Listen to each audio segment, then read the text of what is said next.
Attendant के जो बच्चे हैं ना, लैब अटेंडेंट के बच्चों के सिलेबस में टॉपिक मेंशन है GDP, GNP etcetera, per capita income etcetera. तो आपका ये टॉपिक यहां से आपने कवर करना है। तो हम बेसिकली जो मेजरमेंट ऑफ नेशनल इनकम है ना, मेजरमेंट ऑफ नेशनल इनकम के अंदर ही वो सारा आ जाता है, तो हम इसी में इसको कवर कर लेंगे, मेजरमेंट ऑफ नेशनल इनकम। ठीक है, पहले इस टॉपिक से हम अपनी क्लास को स्टार्ट करेंगे। देखो, आपको जीडीपी, जीएनपी ये सब चीजें आपने सुनी होगी, उधर तक या नेशनल इनकम क्या होती है, किस चीज को नेशनल इनकम बोलते हैं, उधर तक पहुंचने से पहले कुछ चीजें आपको क्लियर होनी चाहिए। देखो, हमारी जो इकोनॉमी है ना, इकोनॉमी के 4 मेन सेक्टर, देखो आपको मैं कहानी की तरह समझाऊंगा, सब क्लियर हो जाएगा, बस सुनो।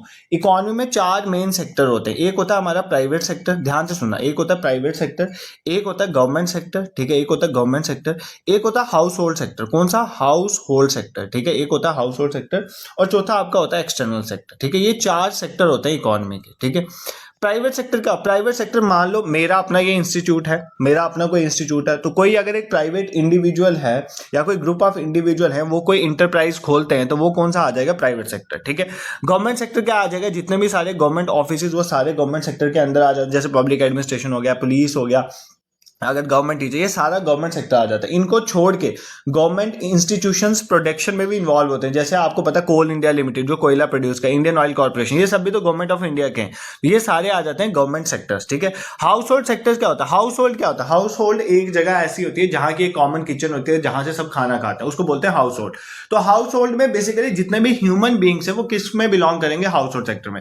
यही ह्यूमन बींग्स गवर्नमेंट सेक्टर में भी काम करें, यही प्राइवेट सेक्टर में भी काम करें। तो सबसे इंपॉर्टेंट अगर इकोनॉमी का कोई सेक्टर है तो वो हाउस होल्ड सेक्टर है, क्योंकि गवर्नमेंट में भी वही बंदे हैं, प्राइवेट में भी ह्यूमंस ही तो है ना, तो सारे हाउस होल्ड सेक्टर इन सब सेक्टर्स में काम करता है। एक्सटर्नल सेक्टर आ गया, वो एक ऐसा सेक्टर जो import export goods and services के साथ डील करता है। ठीक है, सर आप ये क्यों बता रहे हो, ये नेशनल इनकम में कैसे यूज होगा, ये मैं आपको बताऊंगा, बट तुम पहले क्लियर तो करो चीजें। तो मैंने आपको बताया इकोनॉमी में 4 मेन सेक्टर्स होते हैं।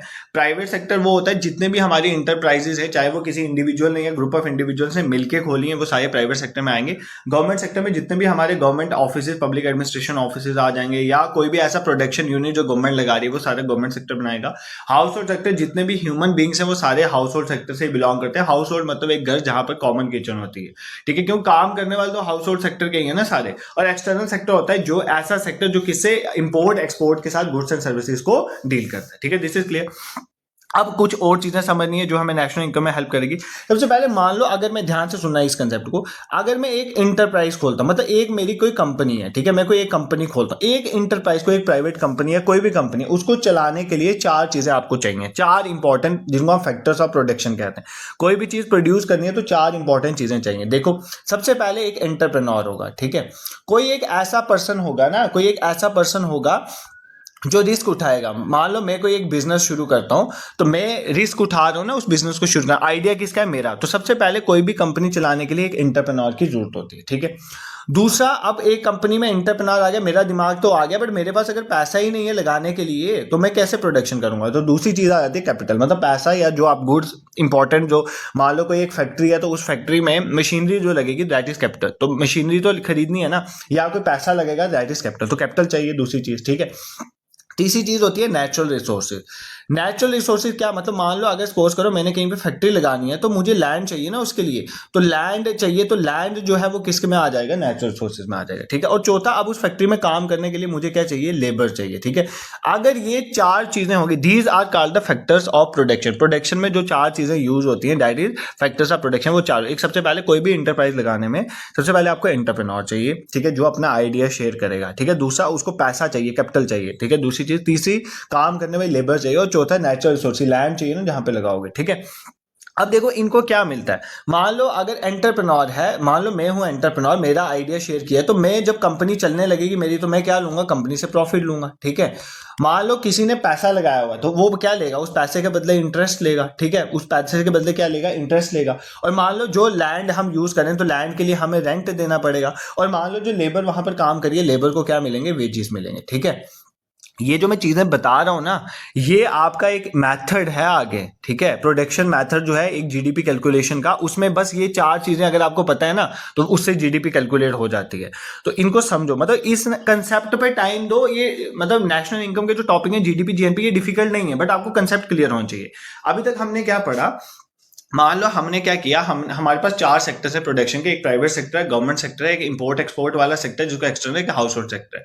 हमें कोई भी एंटरप्राइज लगानी है तो हमें 4 फैक्टर्स ऑफ प्रोडक्शन चाहिए। पहले तो एंटरप्रेन्योर चाहिए जो अपना आइडिया लगाएगा, दूसरा कैपिटल चाहिए, पैसा लगाना पड़ेगा, तीसरा जो है नेचुरल रिसोर्स लैंड वगैरह चाहिए, और चौथा लेबर चाहिए। तो इन सबको कोई ना कोई फायदा मिलेगा, एंटरप्रेन्योर को प्रॉफिट मिलेगा, जो हमने पैसा लगाया उसमें हमें इंटरेस्ट पे करना पड़ेगा, और जो सपोज करो लैंड हम यूज करें उसके लिए रेंट देना पड़ेगा, और जो लेबर काम करे उसको वेजेस यूज करना देना पड़ेगा। ठीक है, अब इस एंटरप्राइजेस से हमें, जो हमने एंटरप्राइज लगाई, इन सब चीजों को यूज करके लास्ट में हम क्या बनाएंगे, कुछ ना कुछ आउटपुट निकलेगी ना। वो आउटपुट क्या निकलते हैं, आउटपुट या तो हम गुड्स, देखो अगर हमारी कंपनी मैन्युफैक्चरिंग वाली है तो गुड्स देंगे, और अगर मान लो कोई कंसल्टेशन सर्विसेज कंपनी है तो हम सर्विस प्रोवाइड करेंगे, जैसे टूरिज्म वाली सर्विस कंपनी है। ठीक है, अब ये जो गुड्स और सर्विसेज प्रोड्यूस होते हैं, ध्यान से सुनना, ये दो तरह के गुड्स प्रोड्यूस होते हैं। एक आ गया इंटरमीडिएट गुड्स, याद रखना ये चीज, एक होता है इंटरमीडिएट गुड्स। ठीक है, मान लो एक ऐसी कंपनी है, ध्यान से सुनना, एक ऐसी कंपनी है जो क्या प्रोड्यूस करी है, जो लोहा प्रोड्यूस करी है। ठीक है, लोहा इज एन इंटरमीडिएट थिंग। अब लोहे से आगे स्टील बन रहा है, steel is the final good जो हमारे घरों में यूज होगा। तो एक गुड्स जो प्रोड्यूस होता है उनको बोलते हैं इंटरमीडिएट गुड। ठीक है, दूसरे गुड्स कौन से होते हैं, फाइनल गुड्स। फाइनल गुड्स होते हैं जो हम यूज कर सकते हैं। ठीक है, जैसे मान लो यार आपने चाय का प्लांटेशन ग्रो किया, मतलब टी लीव्स आप ग्रो कर रहे हो। अब चाय के पत्ते जो है डायरेक्टली आप चाय में यूज नहीं करोगे, उसकी पत्ती बनेगी पहले। ठीक है, तो जो प्लांटेशन में टी लीव्स हैं वो इंटरमीडिएट है, उनसे जो आप चाय बना रहे हो आगे, तो वो आपका फाइनल गुड है। ठीक है, तो इंटरमीडिएट और फाइनल गुड के बारे में आपको पता होना चाहिए। ठीक है, उसके बाद फाइनल गुड्स जो प्रोड्यूस होते हैं, फाइनल गुड्स जो प्रोड्यूस होते हैं उनको हम डिवाइड कर लेते हैं दो पार्ट में। एक होते हैं कंजम्पशन गुड्स, ठीक है, जिसको आप डायरेक्टली कंज्यूम कर लोगे। ठीक है, फाइनल गुड्स एक तो कंजम्पशन गुड्स होते हैं जिनको आप फाइनली कंज्यूम कर गए, और दूसरे होते हैं कैपिटल गुड्स। कैपिटल गुड्स वो होते हैं, कैपिटल याद रखना, कैपिटल गुड्स वो चीज होते हैं जिनकी हेल्प से आप बाकी चीजें मैन्युफैक्चर कर पाते हो। ठीक है, मान लो मैंने ट्रैक्टर ले लिया, tractor is a capital good for me. Tractor की वजह से मैं क्या कर सकता हूँ, खेतों में जो है फसल बो सकता हूँ, उसकी वजह से मुझे फायदा मिलेगा ना। तो कैपिटल गुड वो होता है जिसकी वजह से आपको क्या मिलेगा, एक तरह की इन्वेस्टमेंट। तो कैपिटल हमेशा इन्वेस्टमेंट। कंजम्पशन गुड होता है जिसको आप कंज्यूम कर लोगे, जैसे मान लो क्या क्या कंजम्पशन, जैसे मैं आपको पढ़ा रहा हूं तो आप इस ये मेरी एक, मैं आपको एक सर्विस प्रोवाइड कर रहा हूं ना टीचिंग की, तो आप इसको क्या कर रहे हो, कंज्यूम कर रहे हो, तो ये आपका कंजम्पशन गुड आ जाएगा, ये सर्विसेज में आ जाता है। फिर मान लो मैंने आपको चाय की एग्जांपल दी, चाय की पत्ती आपको जो मिली तो वो एक आपका कंजम्पशन गुड है। ठीक है, अब कंजम्पशन गुड जो होते हैं और उसमें दो तरह के आ जाते हैं, एक तो गुड्स जो आप कंज्यूम करते हो और सर्विसेज जो आप कंज्यूम करते हैं। इसमें भी दो पार्ट आ जाते हैं, एक ड्यूरेबल एक नॉन ड्यूरेबल। वो होती है जो लंबे समय तक चलती है, मान लो टीवी है, कार है, ठीक है, वो आ गया ड्यूरेबल। नॉन ड्यूरेबल में जो कम समय के लिए चलते हैं, जैसे चाय पत्ती आ गई, जैसे आपके कपड़े आ गए, ठीक है, जैसे आपका मान लो कोई खाने वाली चीज आ गई, वो आ जाती है नॉन ड्यूरेबल में। ठीक है, बट आपको वो कोई नहीं पूछेगा। इधर तक अगर तुम्हें क्लियर हो गया तो इसके बाद तुम्हें नेशनल इनकम पढ़ने में कोई नहीं रोक सकता। ठीक है, बट यहां तक आपको चीजें क्लियर, क्योंकि ये सारे जो मैंने अभी चीजें समझाई ना वहां पर यूज होगा। देखो मैंने आपको सबसे पहले क्या समझाया, सबसे पहले मैंने आपको बताया what is basically economy sector. There are 4 main sector, private, government, household, extra. फिर मैंने आपको बताया अगर आप एक कंपनी चलाते हो तो 4 चीजें आपको चाहिए। एक तो एंटरप्रेन्योर जो अपना दिमाग यूज करेगा, उसको उसके लिए प्रॉफिट मिलेगा, वो पैसा जो लगाएगा उसके लिए इंटरेस्ट मिलेगा, जो नेचुरल रिसोर्सेज यूज करेगा उसके लिए रेंट देना पड़ेगा, और जो लेबर यूज करेगा उसके लिए वेजेस। इस एंटरप्राइज से जो भी हमारे पास आउटपुट निकले वो क्या निकलेगा, गुड्स या सर्विसेज, या तो इंटरमीडिएट गुड होंगे या फाइनल गुड होंगे। इंटरमीडिएट गुड वो होते हैं जिनसे आगे फाइनल गुड बनता है। फाइनल गुड होते हैं जो लास्ट है, इसको आप डायरेक्टली यूज कर सकते हो। अब फाइनल गुड दो तरह के होते हैं, या तो कंजम्पशन, या तो आप उसको कंज्यूम कर लो। मान लो टीवी है तो टीवी आप देखोगे ना, टीवी की हेल्प से आगे और कुछ थोड़ी बनेगा। But there are some final goods which are known as capital good, जिसकी हेल्प से आप बाकी चीजें बना सकते हो। मान लो मैंने एक मशीनरी खड़ी कर दी, वो कैपिटल गुड में आ जाए। उस मशीन की हेल्प से मैं 500, मानो मैंने एक बॉटल्स की मशीन बना दी, उसे बॉटल्स बनेगी, बॉटल में बेच सकता हूं, that is a capital good. देखो जितना आप, एक चीज मेरी कंसेप्ट यहां पर याद रखना, डायरेक्टली यूज नहीं होगी, जितना आप फाइनल कैपिटल गुड प्रोड्यूस करोगे, याद रखना, जितना आप फाइनल कैपिटल गुड प्रोड्यूस करोगे, तो फाइनल कैपिटल गुड एक तरह की आपकी इन्वेस्टमेंट है। क्या है, इन्वेस्टमेंट। मान लो एक मेरे पास कंपनी है, एक मेरे पास कंपनी है, उस कंपनी, वो कंपनी क्या बना रही है, मान लो बर्गर बनाने वाली कंपनी है। कौन सी कंपनी है, बर्गर बनाने वाली, ठीक है, उससे मैं बर्गर बना रहा हूं। अब मैंने क्या किया, ये बर्गर क्या है, कंजम्पशन गुड है, मैं बर्गर बनाऊंगा, बर्गर बेचूंगा, मुझे पैसे मिलेगा, और जो बर्गर लेगा वो उसको कंज्यूम कर लेगा। बट अगर मैं सपोज करो एक साल क्या करता हूं, मैं 3 बर्गर बनाने वाली नई मशीन ले लेता हूं, क्या बना, 3 न्यू मशीन ले लेता हूं बर्गर बनाने वाली। इससे क्या फायदा, ये मेरे लिए क्या है, ये मेरी एक इन्वेस्टमेंट है, क्योंकि जब मैं 3 नई मशीन कैपिटल गुड ले लूंगा, बर्गर बनाने वाली मशीन ले लूंगा, इसकी वजह से अगले साल में और ज्यादा जो है बर्गर बना पाऊंगा। ठीक है, ये याद रखना। तो इसका मतलब जो आपकी इन्वेस्टमेंट है, जो आपकी इन्वेस्टमेंट होती है, जिसको हम ग्रॉस इन्वेस्टमेंट कहते हैं, वो किसके बराबर होती है? ग्रॉस इन्वेस्टमेंट आपकी होती है, आप कितना कैपिटल प्रोड्यूस कर रहे हो, जितना आप जो है कैपिटल प्रोड्यूस कर रहे हो, ठीक है, जितनी आप कैपिटल प्रोड्यूस कर रहे हो, कैपिटल बना रहे हो, उतनी आप क्या कर रहे हो, एक तरह से अपनी कंपनी में इन्वेस्टमेंट कर रहे हो, ठीक है। This is clear. ये सारे, जैसे आपको इंग्लिश पढ़ने के लिए, जैसे आपको सेंटेंस पढ़ने के लिए वॉवल्स और कॉन्सोनेंट्स का पता होना जरूरी है ना, उसी तरह आपको जीडीपी जीएनपी समझने के लिए इन चीजों के बारे में पता होना जरूरी है, ठीक है। अब देखो ध्यान से सुनो, मैंने आपको बोला कि 4 फैक्टर, अब मैं जा रहा हूं वहां पर जीडीपी जीएनपी वाले कंसेप्ट में। देखो मैंने आपको बोला कि we have 4 factors of production. मान लो अभी मैं मान के चलता हूं मेरे पास 2 ही फैक्टर ऑफ प्रोडक्शन है। कौन से? एक तो प्राइवेट सेक्टर है, एक हाउस होल्ड है। मैं गवर्नमेंट को और एक्सटर्नल सेक्टर को थोड़ी देर के लिए छोड़ देता हूं, 4 में से मैं 2 ही मानता हूं। तो मान लो एक मेरे पास प्राइवेट सेक्टर मतलब एंटरप्राइज कोई कंपनी है मेरे पास, ठीक है, और दूसरा मेरे पास एक हाउस होल्ड सेक्टर है। ये ध्यान से समझना इस कंसेप्ट को, ठीक है। यहीं से आपके सारे जीडीपी जीएनपी के सारे मैथड, नेशनल इनकम सब क्लियर हो जाएगा, ठीक है। तो मैंने आपको क्या बताया, मान लो मेरे पास 4 सेक्टर में से फिलहाल 2 सेक्टर ऑफ प्रोडक्शन है। एक तो प्राइवेट सेक्टर मतलब एंटरप्राइज और दूसरा मेरे पास हाउस होल्ड है, ठीक है। अब मान लो मेरी कंपनी जो है वो क्या बना रही है, मेरी कंपनी जो है वो क्या बनाने वाली कंपनी है, बर्गर बनाने वाली कंपनी है। क्या बनाने वाली कंपनी है? बर्गर बना। तो ये मेरी कंपनी जो है एक साल में 100 रुपए के बर्गर बनाती है। मैं एग्जांपल दे रहा हूँ, ठीक है। अब मेरी बात सुनो ध्यान से, ये बर्गर कौन बनाएगा? ये इंटरप्राइज, ये कंपनी बर्गर बनाएगी। तो ये बर्गर किसको बेचेगी? हाउस होल्ड सेक्टर को बेचेगी ना। तो बेसिकली जो है ये जो बर्गर बना, ये जो बर्गर गुड बना, ये गुड बर्गर जो है ये किसको बेचेगा? ये हाउस होल्ड को बेचेगा, ठीक है। बट ये बर्गर बनाने के लिए इस इंटरप्राइज में काम कौन करेगा? तो काम भी तो हाउस होल्ड वाले करेंगे ना। तो काम कौन करेगा? यहाँ पे हाउस होल्ड वाले करेंगे। ध्यान से समझना, ठीक है। मतलब मैं कहना क्या चाहता हूं, मेरे पास एक कंपनी है, उस कंपनी ने बेसिकली क्या बनाना है? बर्गर बनाना है। वो क्या बनाती है? बर्गर बनाती है। अब वो जो बर्गर बनाया, जो उसने गुड बनाया, वो किसको बेचेगी? वो हाउस होल्ड सेक्टर को बेचेगी। और इस इंटरप्राइज को पैसा कौन देगा? इस इंटरप्राइज को पैसा कौन देगा? ये भी हाउस होल्ड, मतलब इस पे जो पैसा जो होगा, एक्सपेंडिचर कौन करेगा, खर्चा कौन करेगा? 100 रुपया कौन देगा इस इंटरप्राइज को? ये भी हाउस होल्ड सेक्टर देगा। और एंटरप्राइज हाउस होल्ड सेक्टर को क्या प्रोवाइड करेगी? गुड प्रोवाइड करेगी, ठीक है। और दूसरा एंटरप्राइज क्या करेगी? दूसरा एंटरप्राइज मान लो जो भी इसमें काम कर रहा था, मैंने आपको बोला था ना, इसमें एक एंटरप्राइज में कौन काम करता है? एंटरप्रेन्योर काम करता है, कैपिटल जो लगाता है वो होता है। तीसरा कौन सा होता है? एक रेंट होता है, और चौथा जो नेचुरल सोर्स है, और चौथा जो है बेसिकली लेबर होती है। तो एंटरप्राइज जो होगा उनको भी क्या करेगी? पेमेंट करेगी। तो ये एक सर्कुलर फ्लो ऑफ इनकम होता है। देखो एक एंटरप्राइज को इनकम किसने दी? हाउस होल्ड सेक्टर ने। देखो तुमने जिस बंदे ने 100 रुपए के बर्गर खरीदे, उसने 100 रुपया किसको दिया? कंपनी को दिया, ठीक है। कंपनी ने उसको बदले में क्या दिया? बर्गर। 2 चीजें।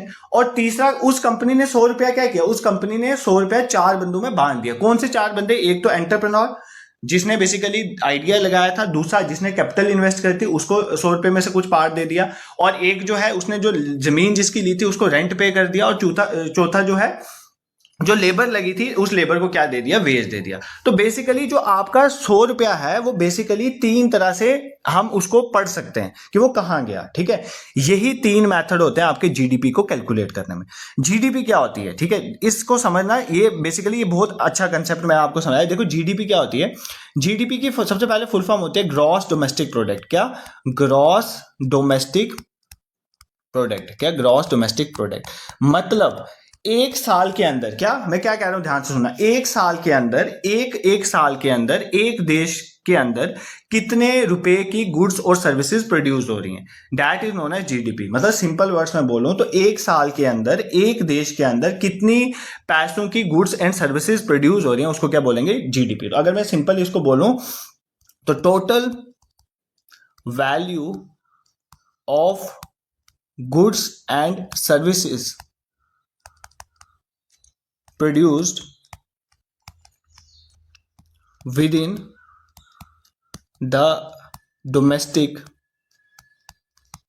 Territory of a country. मतलब एक कंट्री की डोमेस्टिक टेरिटरी, मान लो इंडिया के अंदर, इंडिया की जो डोमेस्टिक टेरिटरी, इंडिया की बॉर्डर्स के अंदर एक साल में कितने रुपए के गुड्स एंड सर्विसेज प्रोड्यूस हो रहे हैं। जैसे मान लो ये मैंने आपको एग्जांपल समझाई थी ना, तो ये अगर मैं ऐसा मान के चलता हूँ इंडिया में सिर्फ एक ही कंपनी है और वो सिर्फ 100 रुपए के बर्गर बना रही है, तो 100 रुपया जो है वो इंडिया की जीडीपी है, क्योंकि 100 रुपए के goods and services total India एक साल में प्रोड्यूस कर रही है। तो बस यही आपको समझाना था मेरे को।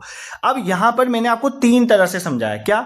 एक, हम इस जीडीपी को 3 तरह से निकाल सकते हैं। सबसे पहला तरीका कि ये जो हाउस होल्ड सेक्टर है वो कितना खर्चा कर रहा है, उसके बेसिस में दैट इज एक्सपेंडिचर मैटर। और दूसरा क्या तरीका है कि कितनी वैल्यूज के गुड्स एंड सर्विसेज प्रोड्यूस हो रहे हैं, ठीक है, प्रोडक्शन मेथड, ठीक है, इसको बोलेंगे। और कितनी हमने इनकम प्रोवाइड किया लोगों को। इनकम हम किस किस को प्रोवाइड करेंगे, इनकम हम किसी को रेंट प्रोवाइड करें, किसी को जो है प्रॉफिट प्रोवाइड करें, किसी को इंटरेस्ट दे रहे हो, किसी को वेज दे रहे हैं। तो अगर हम इनकम, चार बंदे जो हमारे फैक्टर्स ऑफ प्रोडक्शन, उनको कितनी इनकम मिल रही है उससे भी जीडीपी कैलकुलेट कर सकते हैं, कितना खर्चा किया उससे भी कैलकुलेट कर सकते हैं, और बेसिकली कितने रुपए के गुड्स एंड सर्विसेज प्रोड्यूस, मतलब कितनी प्रोडक्शन हुई, तो उससे भी जीडीपी कैलकुलेट करते हैं। तो there are 3 methods to calculate GDP, ठीक है, वो इसी डायग्राम से मैंने आपको समझा दिया। कौन से 3 मेथड्स हैं जीडीपी कैलकुलेट करने के। सबसे पहला प्रोडक्ट मेथड, कौन सा, प्रोडक्ट मेथड। इसका दूसरा नाम है वैल्यू एडिड मेथड। क्या नाम है, वैल्यू एडिड मेथड, ठीक है, प्रोडक्ट या वैल्यू एडिड मेथड, ठीक है। मतलब ये मेथड क्या बोलता है, ये मेथड बोलता है कि कितने प्रोडक्ट जो है, आप कितने रुपए का प्रोडक्ट जो है फाइनल प्रोड्यूस कर रहे हो, ठीक है। मान लो बर्गर था, तो मैंने 100 रुपए का गुड जो है बर्गर प्रोड्यूस किया, तो वो मेरा प्रोडक्ट मेथड के अंदर आएगा, ठीक है। इसी तरह जो एक्सपेंडिचर मेथड है उसमें आप देखोगे कितना खर्चा हुआ उसको प्रोड्यूस करने में, तो वो प्रोडक्शन मेथड। और जो इनकम मेथड है, तो जो 4 आपके फैक्टर के प्रोडक्शन वाले थे उनको कितनी इनकम मिली, तीनों मेथड से आप क्या कैलकुलेट कर रहे हो, जीडीपी। जीडीपी क्या है, आपकी देश की टेरिटरी, जिस देश में आप रह रहे हो उसकी टेरिटरी के अंदर एक साल में कितने रुपए के गुड्स एंड सर्विसेज प्रोड्यूस होते हैं, वो उस कंट्री की जीडीपी है। इसको निकालने के 3 मेथड है, प्रोडक्ट या वैल्यू मेथड, मैंने आपको समझा दिया। वो क्या बताएगा कि कितना गुड्स सर्विसेज प्रोड्यूस हुआ, ठीक है, इसको मैं अभी समझाता हूं। दूसरा एक्सपेंडिचर मेथड, कितना खर्चा किया, हाउस होल्ड सेक्टर या और सेक्टर सभी खर्चा करते हैं, गवर्नमेंट सेक्टर भी खर्चा करते हैं, बट मैंने यहाँ पे आपको सिंपली 2 सेक्टर लेके समझाया, इसलिए हाउस होल्ड सेक्टर ने खर्चा किया। फिर तीसरा हमने जो है वो मेथड पढ़ा इनकम मेथड, जो हमारे 4 फैक्टर्स ऑफ प्रोडक्शन है उनको कितनी कितनी इनकम मिली, उसके बेसिस पे भी जीडीपी का, तीनों से रिजल्ट ऑलमोस्ट सेम ही आता है, ठीक है। अब सबसे पहले प्रोडक्ट या वैल्यू मेथड में हम कैसे निकालते हैं, हम देखते हैं कितनी वैल्यू के गुड्स एंड सर्विसेज प्रोड्यूस्ड हुए हैं, ठीक है। तो वो उस मेथड को क्या बोलते हैं, प्रोडक्ट या वैल्यू एडेड मेथड, ठीक है। इसको निकालने का क्या तरीका है, देखो एक सिंपल एग्जांपल से ये मैं समझाऊंगा, ठीक है। मान लो क्या करता है, एक फार्मर लेता हूं मैं, ध्यान से सुनना इस चीज को। एक फार्मर लेता है, एक फार्मर जो होता है वो क्या करता है, 50 रुपए का, ध्यान से सुनना, 50 रुपए का वीट जो है वो प्रोड्यूस करता है, कितना, गेहूं प्रोड्यूस करता है। वो 100 रुपए का गेहूं प्रोड्यूस करता है, इसमें से 50 रुपए का गेहूं जो है वो क्या कर लेता है, खुद कंज्यूम कर लेता है। क्या कर लेता है, कंज्यूम, मतलब खुद भी तो खाएगा गेहूं प्रोड्यूस करते, और 50 रुपए का वीट जो है वो बेच सकता है, ठीक है। इसका मतलब इसने टोटल कितने रुपए का वीट प्रोड्यूस किया, 100 रुपए का, ठीक है। अब मान लो क्या करता है, ये जो इसने 50 रुपए का वीट बेचा ना, ये किसी बेकर को बेचा, बेकरी वाले को बेचा, ठीक है। तो इस बेकर ने क्या किया, इस 50 रुपए के वीट को ले लिया इससे, और क्या किया, इस वीट को, वीट से बनाई क्या, बेकरी बनाई, मतलब ब्रेड बनाया मान लो, और उस ब्रेड को कितने का बेच दिया, 200 रुपए का बेच दिया, ठीक है। 200 रुपए का उस ब्रेड को बेच दिया, मतलब इसने 50 रुपए का ब्रेड लिया, मतलब वीट लिया, उसको 200 रुपए के ब्रेड में बेच दिया। तो इसका मतलब यह है कि इसने इसमें कितनी वैल्यू एडिशन की, मतलब इसने इसमें कितने रुपए जो है अपने से लगाए, 150 रुपया इसमें अपना खर्चा जो है वो लगा के इसने वो चीज कितने की बेची, 200 रुपए में बेच दी, ठीक है। अब अगर सपोज करो मैं आपको बोलूं कि ये टोटल जीडीपी इसकी हेल्प से निकला, आपकी कंट्री में पूरे साल में सिर्फ यही काम हुआ, क्या काम हुआ, ये मैं समझाने के लिए बोल रहा हूं कि एक फार्मर ने जो है 50 रुपए की वीट जो है वो खुद कंज्यूम कर ली, पैदा करके 50 रुपए की वीट उसने बेच दी, किसको बेची, बेकर को बेची। बेकर ने उस 50 रुपए की वीट को उससे लेकर 200 रुपए का ब्रेड बेचा, ठीक है। इसका मतलब 150 रुपया इसने इसमें वैल्यू ऐड करी, ठीक है, 150 रुपया इसने वैल्यू एडिशन करी, ठीक है। अब जीडीपी क्या होगी, जीडीपी होती है कि टोटल जितनी प्रोडक्शन हुई ना वो आपकी जीडीपी है। तो जीडीपी क्या होगी, जितनी वैल्यू जो है, बेसिकली टोटल वैल्यू कितनी ऐड हुई, तो जितनी वैल्यू ऐड की बेकर ने, ठीक है, value added by baker, baker ने जितनी वैल्यू ऐड करी, और प्लस करेंगे हम कितनी वैल्यू ऐड करी फार्मर ने, ठीक है। इन दोनों की जो वैल्यू इन्होंने ऐड करी, इन दोनों का अगर मैं ऐड करूंगा तो वो मेरी क्या निकल जाएगी, मेरी पूरी जीडीपी निकल जाएगी, ठीक है।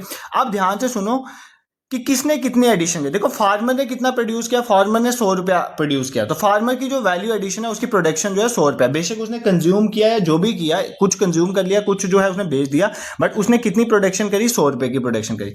बट अगर मैं बेकर की बात करूं, बेकर ने क्या किया, बेकर ने चीज कितने की बेची, 200 रुपए की, 200 रुपए की बेची, बट उसने इससे कितने की ली थी, 50 रुपए की। इसने कितनी वैल्यू ऐड करी, 200 माइनस 50 कर दें, इसने कितनी वैल्यू ऐड करी, 150 रुपए की वैल्यू ऐड करी। फार्मर ने कितनी करी थी, 100 रुपए की, तो टोटल वैल्यू एडिशन कितनी हुई, 250 रुपए। यही total value addition is basically the GDP. एक मेथड से हम जीडीपी इस तरह से निकालते हैं, इसको बोलते हैं प्रोडक्ट या वैल्यू एडेड मेथड, ठीक है। मतलब हमने जीडीपी कैलकुलेट करी, जितनी भी वैल्यू एडिशन हुई है आपने वो लेनी है। मान लो एक साल में इंडिया में जितनी भी कंपनीज हैं वो कितने रुपए की प्रोडक्शन करी, मतलब उनका वैल्यू एडिशन कितना है, उसको अगर हम ऐड कर लेंगे तो वो हमारे पूरे देश की जीडीपी निकल जाएगी। ये मैं आपको एक एग्जांपल बता रहा हूं, ठीक है। ये वैल्यू एडिशन की एक एग्जांपल मैंने आपको ले ली। तो मतलब अगर आपको कोई बोले वैल्यू एडिशन मेथड से जीडीपी कैसे निकलती है, तो जीडीपी निकालने का वैल्यू एडिशन मेथड ये है कि फाइनल वैल्यू हम ले लेंगे, किसकी, final value of all the goods. तो जितने भी गुड्स हैं उनकी अगर मैं फाइनल वैल्यू ले लूं तो उससे जो है मैं जीडीपी निकाल सकता हूं, या हम जितने भी वैल्यू एडिशन हैं उनको ऐड कर लूं तब भी मेरी जीडीपी निकल जाती है, ठीक है। जैसे मान लो वीट जो उसने बेची उसकी फाइनल वैल्यू कितनी थी, 50 रुपए की वीट उसने बेची थी, और जो उसने बेसिकली वो ब्रेड बेचा वो कितने का बेचा, 200 का। तो 200 प्लस 50 कितना हो गया, 250। या तो एक ये तरीका आपका, यहां पर भी 250 आ रहा है, या दूसरा आपने क्या किया, आपने देखा वैल्यू कितनी ऐड कर रहा है, वैल्यू भी 250 रुपए की ऐड करा और फाइनल गुड्स की वैल्यू जो है वो भी 250 है। तो दोनों तरह से आप जीडीपी निकाल सकते हो। ये एक मेथड है प्रोडक्ट या वैल्यू एडिड मेथड, ठीक है। सर हमें कुछ समझ नहीं आया, don't worry, I will explain it to you, but आपको उसके लिए यहां पर चलना पड़ेगा, ठीक है। मैंने आपको बेसिकली समझाया कि हमारे 4 सेक्टर्स हैं इकोनॉमी के, जिसमें मैं अभी सिर्फ 2 सेक्टर मान लेता हूँ। एक हाउस होल्ड जो सेक्टर है, ठीक है, और दूसरा जो है प्राइवेट सेक्टर है, मतलब एक कंपनी है। एक कंपनी क्या करती है, एक साल में 100 रुपए का बर्गर प्रोड्यूस करती है, ठीक है, 100 रुपए का बर्गर। अब ये 100 रुपए का बर्गर जो प्रोड्यूस हुआ, तो एक मतलब यही जीडीपी है इस देश की। बट उस 100 रुपए के बर्गर को हम कैसे कैसे हम कैलकुलेट कर सकते हैं। पहला तरीका, इस एंटरप्राइज ने जो गुड इस हाउस होल्ड को बेचा वो क्या है, बर्गर। तो हम देखते हैं कितने वैल्यू के बर्गर प्रोड्यूस हुए, तो 100 रुपए की वैल्यू के प्रोड्यूस हुए बर्गर। तो ये एक मेथड आ गया प्रोडक्ट या वैल्यू एडिड मेथड, जो मैंने आपको समझाया। दूसरा, सपोज करो कि इस 100 रुपए का बर्गर जो है इसका खर्चा किसने किया होगा, हाउस होल्ड। अगर मैं खर्चा निकाल दूं, टोटल जितना खर्चा हुआ उस बर्गर को बेसिकली हाउस होल्ड तक बेचने के लिए, तो वहां से भी जीडीपी निकल सकते हो। तीसरा तरीका है कि जो इस कंपनी के पास पैसा आएगा, ये कंपनी जो भी इसके अंदर स्टेक होल्डर है उनको मैं बांट देगा, तो कंपनी ने कितना पैसा जो है अपने लोगों में बांटा, दैट इज इनकम मेथड। तो 3 मेथड हैं जीडीपी को कैलकुलेट करने के लिए, पहला प्रोडक्ट या वैल्यू मेथड, दूसरा एक्सपेंडिचर मेथड और तीसरा इनकम मेथड, ठीक है। अब मैंने आपको बताया बेसिकली, नेक्स्ट हमने ये समझा कि जीडीपी क्या होता है, मतलब एक देश की टेरिटरी के अंदर, मान लो इंडिया के बॉर्डर्स के अंदर एक साल में कितने रुपए के गुड्स एंड सर्विसेज प्रोड्यूस होते हैं, वो इंडिया की जीडीपी है, ठीक है। उसमें सबसे पहला मेथड है कैलकुलेट करने का प्रोडक्ट या वैल्यू एडेड मेथड, ठीक है। प्रोडक्ट या वैल्यू एडेड मेथड ये बोलता है कि अगर आपने किसी देश की जीडीपी निकालनी है तो आप ये कैलकुलेट कर लो उसमें जितने भी गुड्स प्रोड्यूस हुए उनकी फाइनल वैल्यू कितनी थी। अगर आप फाइनल वैल्यू को ऐड कर लोगे तो वो उस देश की जीडीपी निकल जाएगी, ठीक है। तो इसके लिए मैंने आपको क्या एक एग्जांपल दी, मैंने कहा एक फार्मर है, वो क्या करता है, 100 रुपए का गेहूं उगाता है, जिसमें 50 रुपए का उसने कंज्यूम कर लिया खुद ही, 50 रुपए का वो बेच देता है। बेचता किसको, बेकर को। बेकर क्या करता है, वो 50 रुपए का वीट लेके उसमें थोड़ा पॉलिश करके उसे क्या बनाता है, ब्रेड, और ब्रेड 200 रुपए की बेच देता है, ठीक है। दिस इज क्लियर, कोई दिक्कत नहीं है।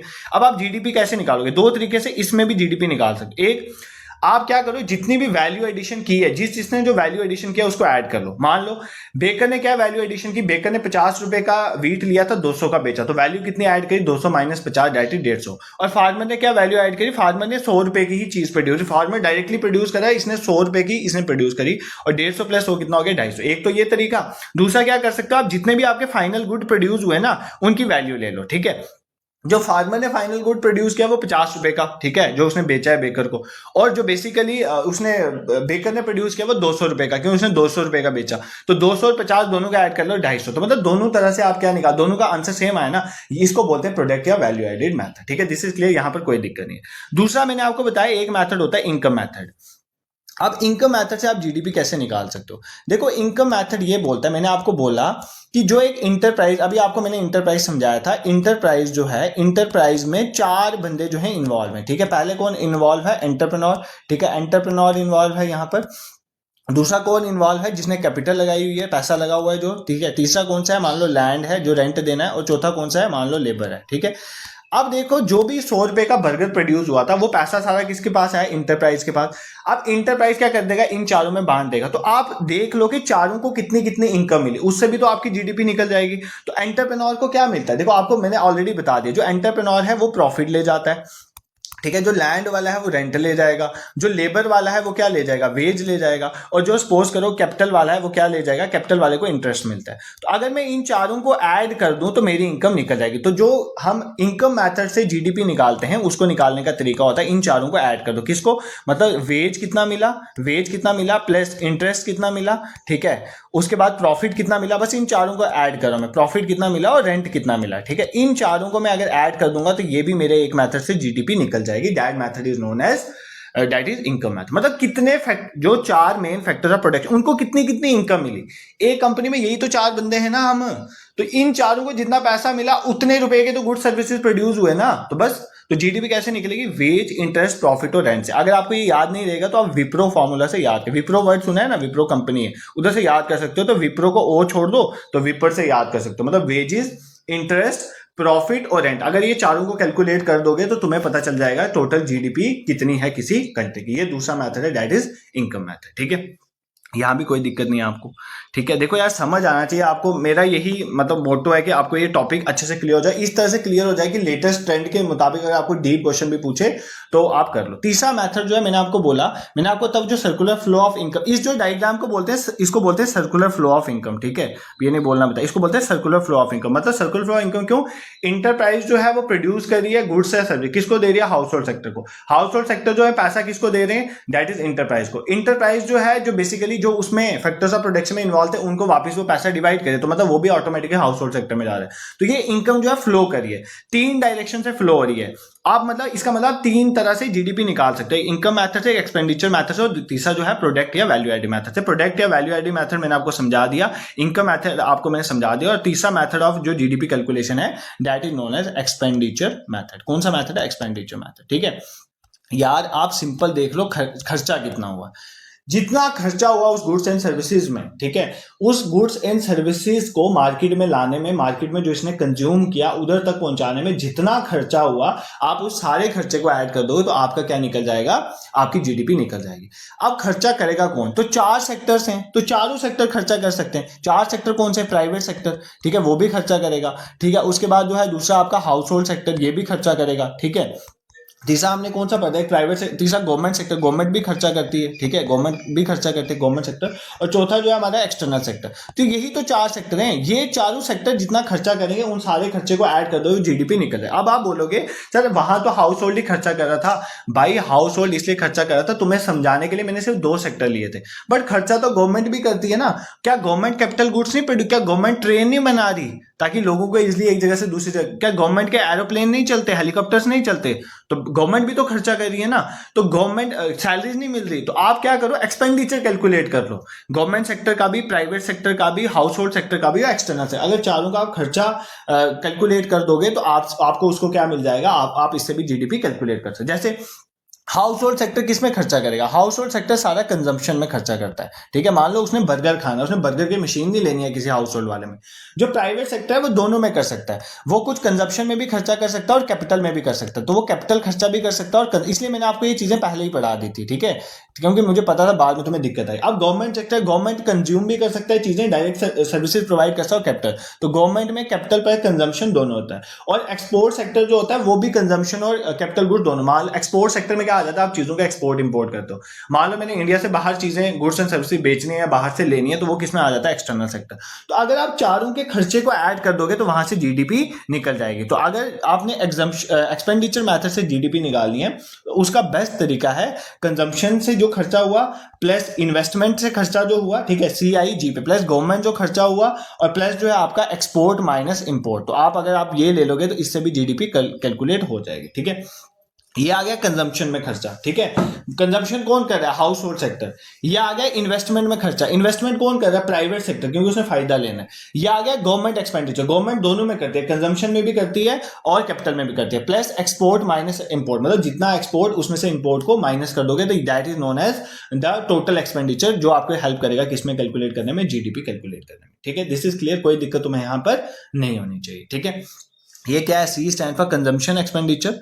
कंजम्पशन कौन कर रहा है? कंजम्पशन कर रहा है हाउस होल्ड सेक्टर। ठीक है, I is the investment expenditure, मतलब जो कैपिटल गुड है, ये कौन कर रहा है? Mainly private sector. G stand for government expenditure, क्योंकि गवर्नमेंट दोनों तरह का खर्चा कर रहा है। और X stand for export, M stand for import, export minus import. तो ये कौन सा आ गया आपका? External sector. अगर इन चारों ने मिलकर जो खर्चा किया इसको ऐड कर लोगे तो ये भी, इधर से भी आपको जीडीपी निकल जाएगी। These are the best ways to calculate the GDP of a country. यही आपका मेजरमेंट ऑफ नेशनल इनकम है, क्योंकि जीडीपी से ही आप नेशनल इनकम बना। तो क्या जीडीपी को नेशनल इनकम बोलते हैं? नहीं। किसको बोलते हैं मैं अभी बताऊंगा, बट यहां तक का कंसेप्ट तुम्हें अच्छे से पहले क्लियर होना चाहिए। ठीक है, पहले यहां तक रिवाइज करेंगे फिर आगे बढ़। देखो इसके बाद वाले जो टॉपिक्स हैं उसमें दिक्कत नहीं है, ये टॉपिक्स थोड़ा समझने वाला। तो मैंने आपको बोला एक देश की नेशनल इनकम में कैलकुलेट करने में या जीडीपी जीएनपी को समझने के सबसे पहले आपको इकोनॉमिक सेक्टर्स पढ़ने पड़े। 4 इकोनॉमी में सेक्टर हैं, private, government, house hold, external. अब तुम्हें समझ आई होगी कि मैंने पहले क्यों बताया।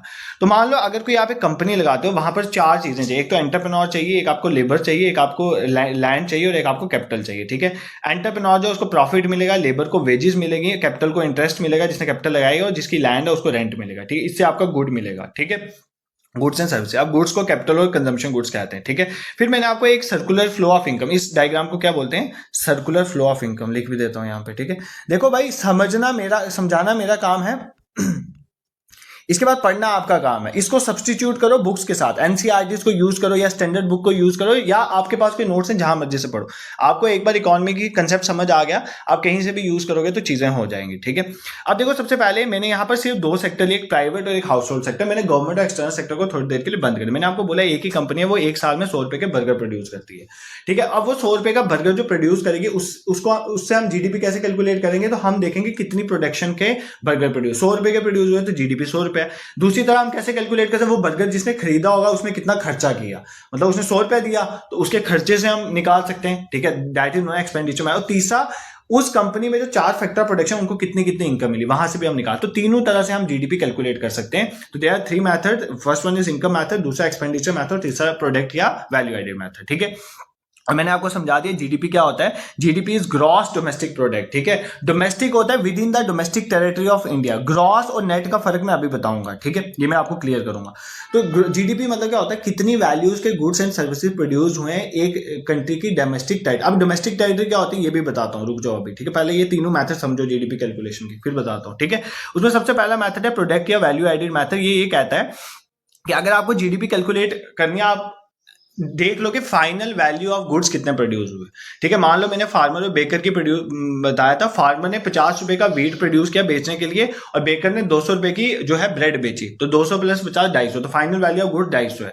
दूसरी तरह वैल्यू एडेड से भी देख सकते हो, मान लो किसने कितनी वैल्यू ऐड करी उसमें। जैसे फार्मर ने 50 रुपए का व्हीट जो है बेसिकली खुद कंज्यूम कर लिया और 50 रुपए का जो है बेच दिया। तो मतलब इसने जो फाइनल वैल्यू ऑफ गुड्स जो है इसकी प्रोड्यूस हुई वो 100 रुपए की प्रोड्यूस हुई। इसने तो दोनों प्रोड्यूस करना, बेशक कंज्यूम करते, बट फाइनल वैल्यू ही है ना, जो उसने कंज्यूम किया वो भी तो फाइनल गुड ही था।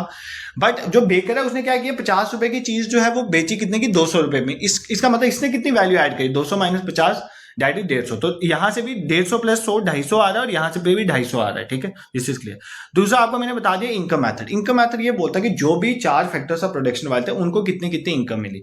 लैंड वाले को कितना रेंट मिला, लेबर वाले को कितना वेज मिला, एंटरप्रेन्योर को कितना प्रॉफिट मिला, कैपिटल को कितना इंटरेस्ट मिला। इन चारों को ऐड कर दो, यहां से भी जीडीपी कर। फिर मैंने आपको बोला एक्सपेंडिचर। हमारे पास जो 4 बेसिकली इकोनॉमिक में सेक्टर है वो कितना खर्चा कर रहा है, अगर मैं वो कैलकुलेट करूं वहां से भी जीडीपी निकल जाएगी। इसमें जो प्राइवेट वाला है वो ज्यादातर इन्वेस्टमेंट करता है, जो है हाउस होल्ड सेक्टर है वो कंजम्पशन करता है। तो consumption plus investment plus government sector भी खर्चा करेगा, प्लस एक्सपोर्ट माइनस इंपोर्ट, क्योंकि एक्सटर्नल सेक्टर का भी खर्चा होगा।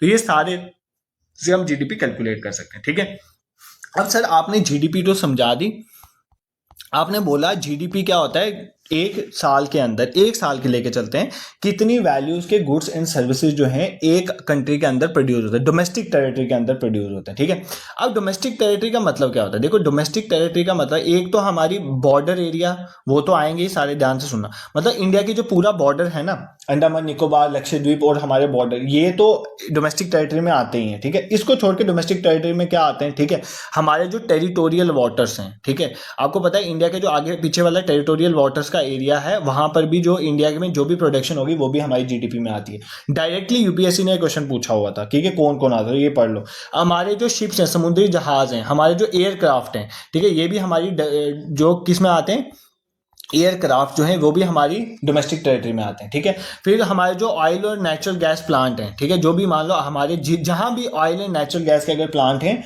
वो सारे भी हमारे फिशिंग वेसल्स हैं, ये सारे हमारे किस में आते हैं, ये सारे हमारी डोमेस्टिक टेरिटरी में आते हैं। मान लो इंडिया की एम्बेसीज हैं डिफरेंट प्लेसेज में, एम्बेसीज है ना इंडिया की, ठीक है, हमारी एम्बेसीज हैं, हमारी मिलिट्री स्टैब्लिशमेंट हैं डिफरेंट कंट्रीज में, वो सारे भी किस में आ जाते हैं, वो हमारी सारे जीडीपी में आ जाते हैं। ठीक है, तो जीडीपी में एक तो इंडिया मतलब डोमेस्टिक टेरिटरी की बात हो रही है, मतलब मान लो जो हमारा इंडिया है ना, देखो इंडिया तो है ही आपका, ठीक है, इंडिया तो है ही है, इसकी डोमेस्टिक अंडमान एंड निकोबार वाला एरिया, लक्षद्वीप वाला, इसको छोड़ के जो हमारे टेरिटोरियल वाटर वाला एरिया है वो भी इंक्लूडेड, प्लस हमारे जो शिप्स वगैरह ये सारे इंक्लूडेड है। ये सारे किस में आते हैं, ये हमारी सारी डोमेस्टिक टेरिटरी का पार्ट है। ठीक है, ये आपको क्लियर कट होना चाहिए। ठीक है, इतना तो हमें समझ आ गया, इसमें हमें कोई दिक्कत नहीं है। तो जीडीपी हमें क्लियर हो गया। ठीक है, अब देखो सिर्फ हमें जीडीपी नहीं कैलकुलेट करना है ना, हमें जीडीपी एक तो हमने देख लिया जीडीपी क्या है, अब जीडीपी को छोड़ के हमें और भी चीजें देखनी है। There are certain other terms also, वो कौन कौन सी हैं देखो।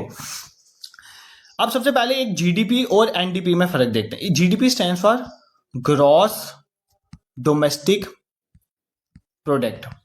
ठीक है, मतलब ये क्या है कि हमारे इंडिया में एक साल के अंदर डोमेस्टिक टेरिटरी में कितने वैल्यूज के गुड्स एंड सर्विसेज प्रोड्यूस हो रहे हैं, वो हमारी जीडीपी है। ठीक है, एक होता है एनडीपी, वो होता है नेट डोमेस्टिक प्रोडक्ट। ठीक है, ये सारी आपको क्लियर होनी चाहिए, नेट डोमेस्टिक प्रोडक्ट। ठीक है, नेट डोमेस्टिक प्रोडक्ट।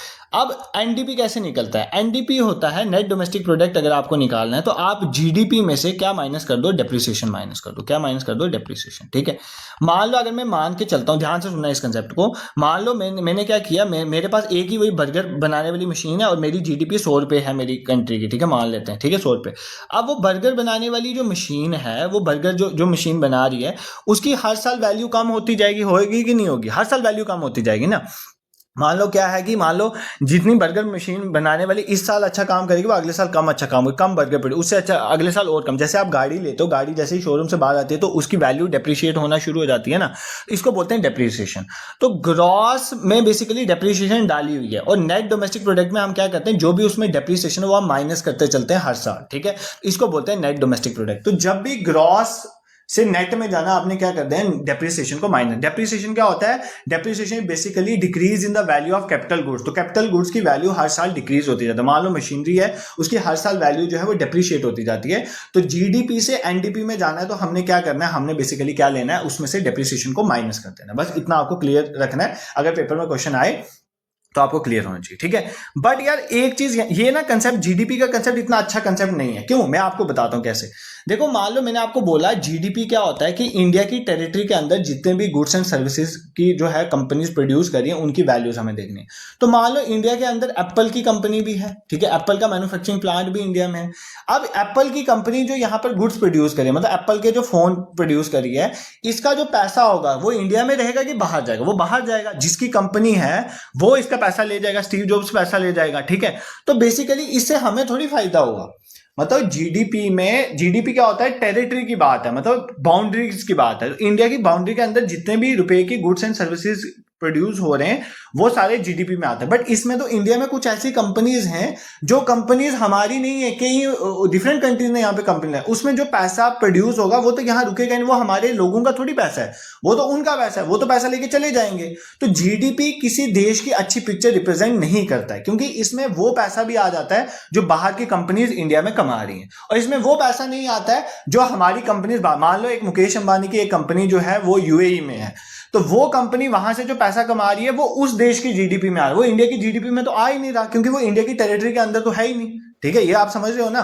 तो इसका मतलब ये है कि ये बेसिकली जीडीपी जो है वो टेरिटरी वाइज बता रहे, बट वो लोगों की इनकम को नहीं रिप्रेजेंट करे कि हम लोगों की कितनी इनकम है। हम लोगों की इनकम वही होगी जो हमारे नेशनल्स कमा रहे होंगे। तो यहां से एक कंसेप्ट निकला जीएनपी का। क्या, जीएनपी, जिसको बोलते हैं ग्रॉस नेशनल प्रोडक्ट। क्या, ग्रॉस नेशनल प्रोडक्ट। ये जो ग्रॉस नेशनल प्रोडक्ट है basically GNP, gross national income जो है, ग्रॉस नेशनल प्रोडक्ट भी जिसे कहते हैं, या ग्रॉस नेशनल इनकम, ये बताएगा कि हमारे जो नेशनल्स हैं, हमारे जो लोग हैं, उनकी इनकम कितनी है। जीडीपी बताता है कि हमारी टेरिटरी के अंदर कितनी वैल्यू की गुड्स एंड सर्विसेज प्रोड्यूस हो रही हैं। ग्रॉस नेशनल प्रोडक्ट बताएगा कि हम लोगों का जो इनकम है वो कितनी है, क्योंकि हमारे कुछ लोग जो है बाहर कंपनीज लगा के बैठे हुए हैं, वहां से जो पैसा आता है वो जीडीपी में कैलकुलेट नहीं होता, और जो बाहर की कंपनीज इंडिया में लगी हुई है, यहाँ पर जो पैसा है वो हम जीडीपी में दिखा रहे हैं, तो वो हमारा पैसा थोड़ी है, वो तो बाहर की कंपनीज का पैसा है ना, वो तो बाहर जाएगा। तो जीडीपी जो है वो क्लियर पिक्चर नहीं देता, इसलिए हमने एक कंसेप्ट लाया ग्रॉस नेशनल प्रोडक्ट का। ठीक है, this is clear. Gross national product क्या होता है, ग्रॉस नेशनल प्रोडक्ट होता है कि इंडिया के जो नेशनल्स हैं, इंडिया के जो नेशनल्स हैं, ध्यान सुनना, इंडिया के नेशनल्स जो हैं वो कितना पैसा अर्न करें, मतलब वो कितनी वैल्यूज की गुड्स एंड सर्विसेज प्रोड्यूस करें, उसको हम बोलते हैं ग्रॉस नेशनल प्रोडक्ट। ठीक है, मतलब जो भी अर्निंग इंडियन रेजिडेंट्स जो हैं कमा रहे हैं, चाहे वो इंडिया में है चाहे वो अब्रॉड में, वो हमारा क्या बनाता है, ग्रॉस नेशनल प्रोडक्ट। तो ये कैसे निकलेगा, देखो जीएनपी निकालने का तरीका है जीडीपी। ठीक है, जो देश की जीडीपी है उसमें से हम क्या करेंगे, उसमें हम ऐड करेंगे वो पैसा जो हम बाहर के देशों से कमा रहे हैं। ठीक है, उसमें हम क्या करेंगे, फैक्टर इनकम, ध्यान से सुनना, मैं कंसेप्ट समझा दूंगा बट आप पहले लिखो, factor income earned by Indians in rest of world minus factor income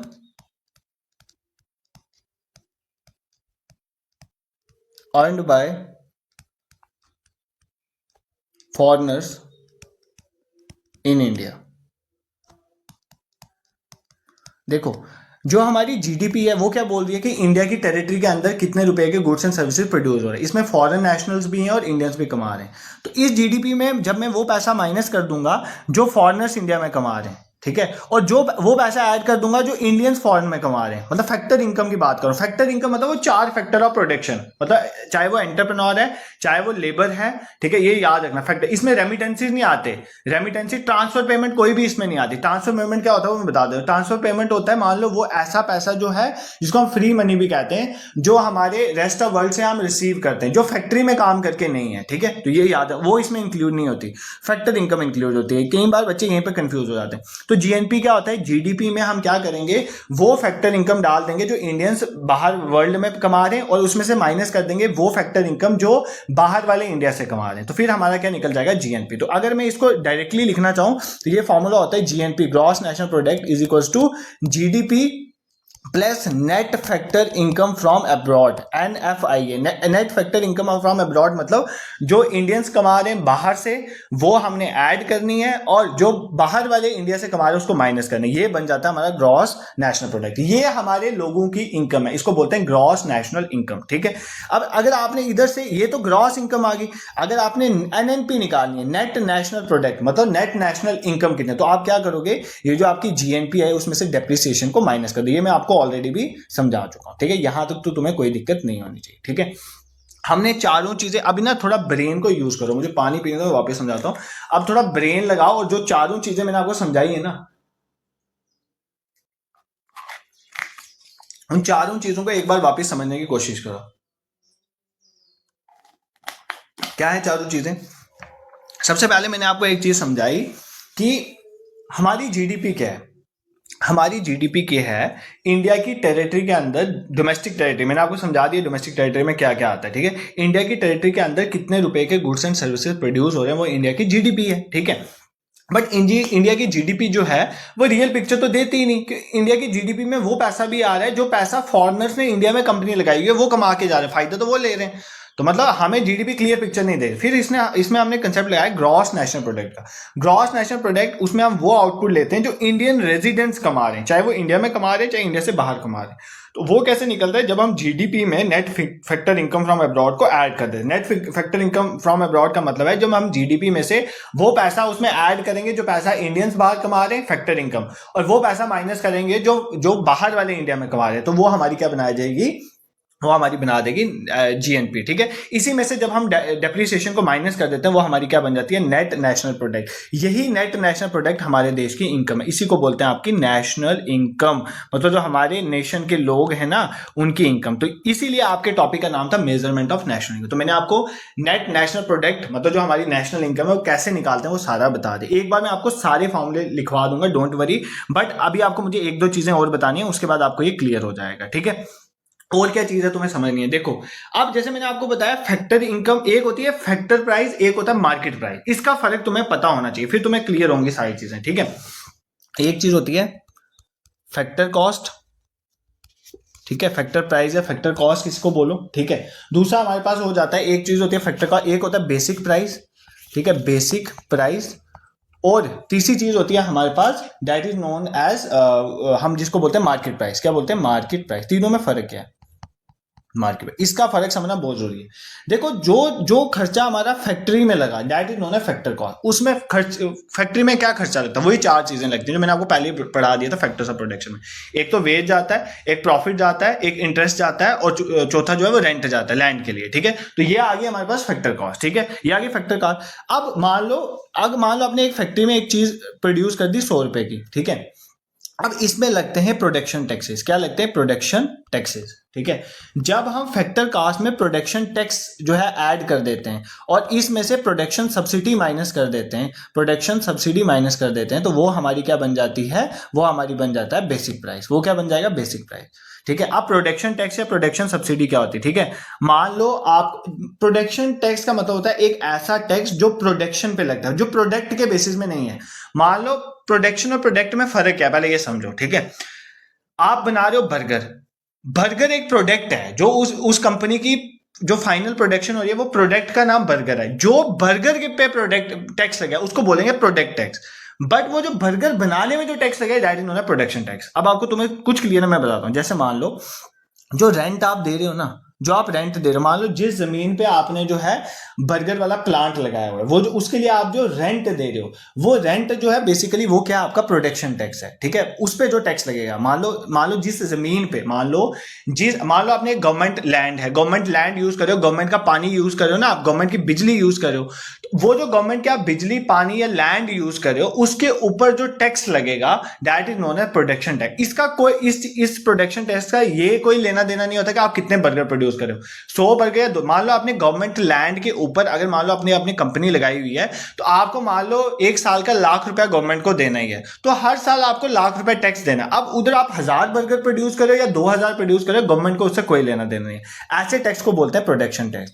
और मान लो एक फैक्ट्री में 100 रुपए की चीज प्रोड्यूस हुई, गवर्नमेंट उस पर 20 रुपए टैक्स लगा रहा है, तो वो चीज जो है वो उसका बेसिक प्राइस क्या बनेगा? उसका बेसिक प्राइस 120 बन जाएगा। अब प्रोडक्शन सब्सिडी क्या होती है? गवर्नमेंट कई बार क्या करती है, गवर्नमेंट चाहती है कि कोई कंपनी लगे, मान लो गवर्नमेंट चाहती है कि वो जो हमारी एयरक्राफ्ट बनने वाली नई प्राइवेट कंपनीज लगे, तो गवर्नमेंट क्या बोलती है, तुम, गवर्नमेंट जमीन देगी, हम आपको सब्सिडी देंगे। अगर 1,00,000 रुपए रेंट है उस जमीन का, उसका टैक्स है, तो गवर्नमेंट बोलती है मैं सब्सिडी दे दूंगी, 50% ऑफ कर दूंगी, तो वो 100 रुपए की जगह आपको सिर्फ 50 रुपए देना होगा। इसको बोलते हैं प्रोडक्शन सब्सिडी। ठीक है, तो मान लो एक चीज 100 रुपए की थी, उसमें जो टैक्स लगते हैं that is known as production tax, और उसमें से माइनस होती है प्रोडक्शन सब्सिडी, तो वो बेसिक प्राइस बन जाता है। ठीक है, अब उसका बेसिक प्राइस हो गया 120 रुपए का। अब उसके ऊपर लगता है प्रोडक्ट टैक्स। क्या लगता है? Product tax. और क्या माइनस होता है? Product subsidy. ठीक है, फिर वो बनता है मार्केट प्रोडक्ट। ठीक है, अब प्रोडक्ट टैक्स या प्रोडक्ट सब्सिडी क्या होता है? प्रोडक्ट मतलब हो गया कितने प्रोडक्ट प्रोड्यूस हुए।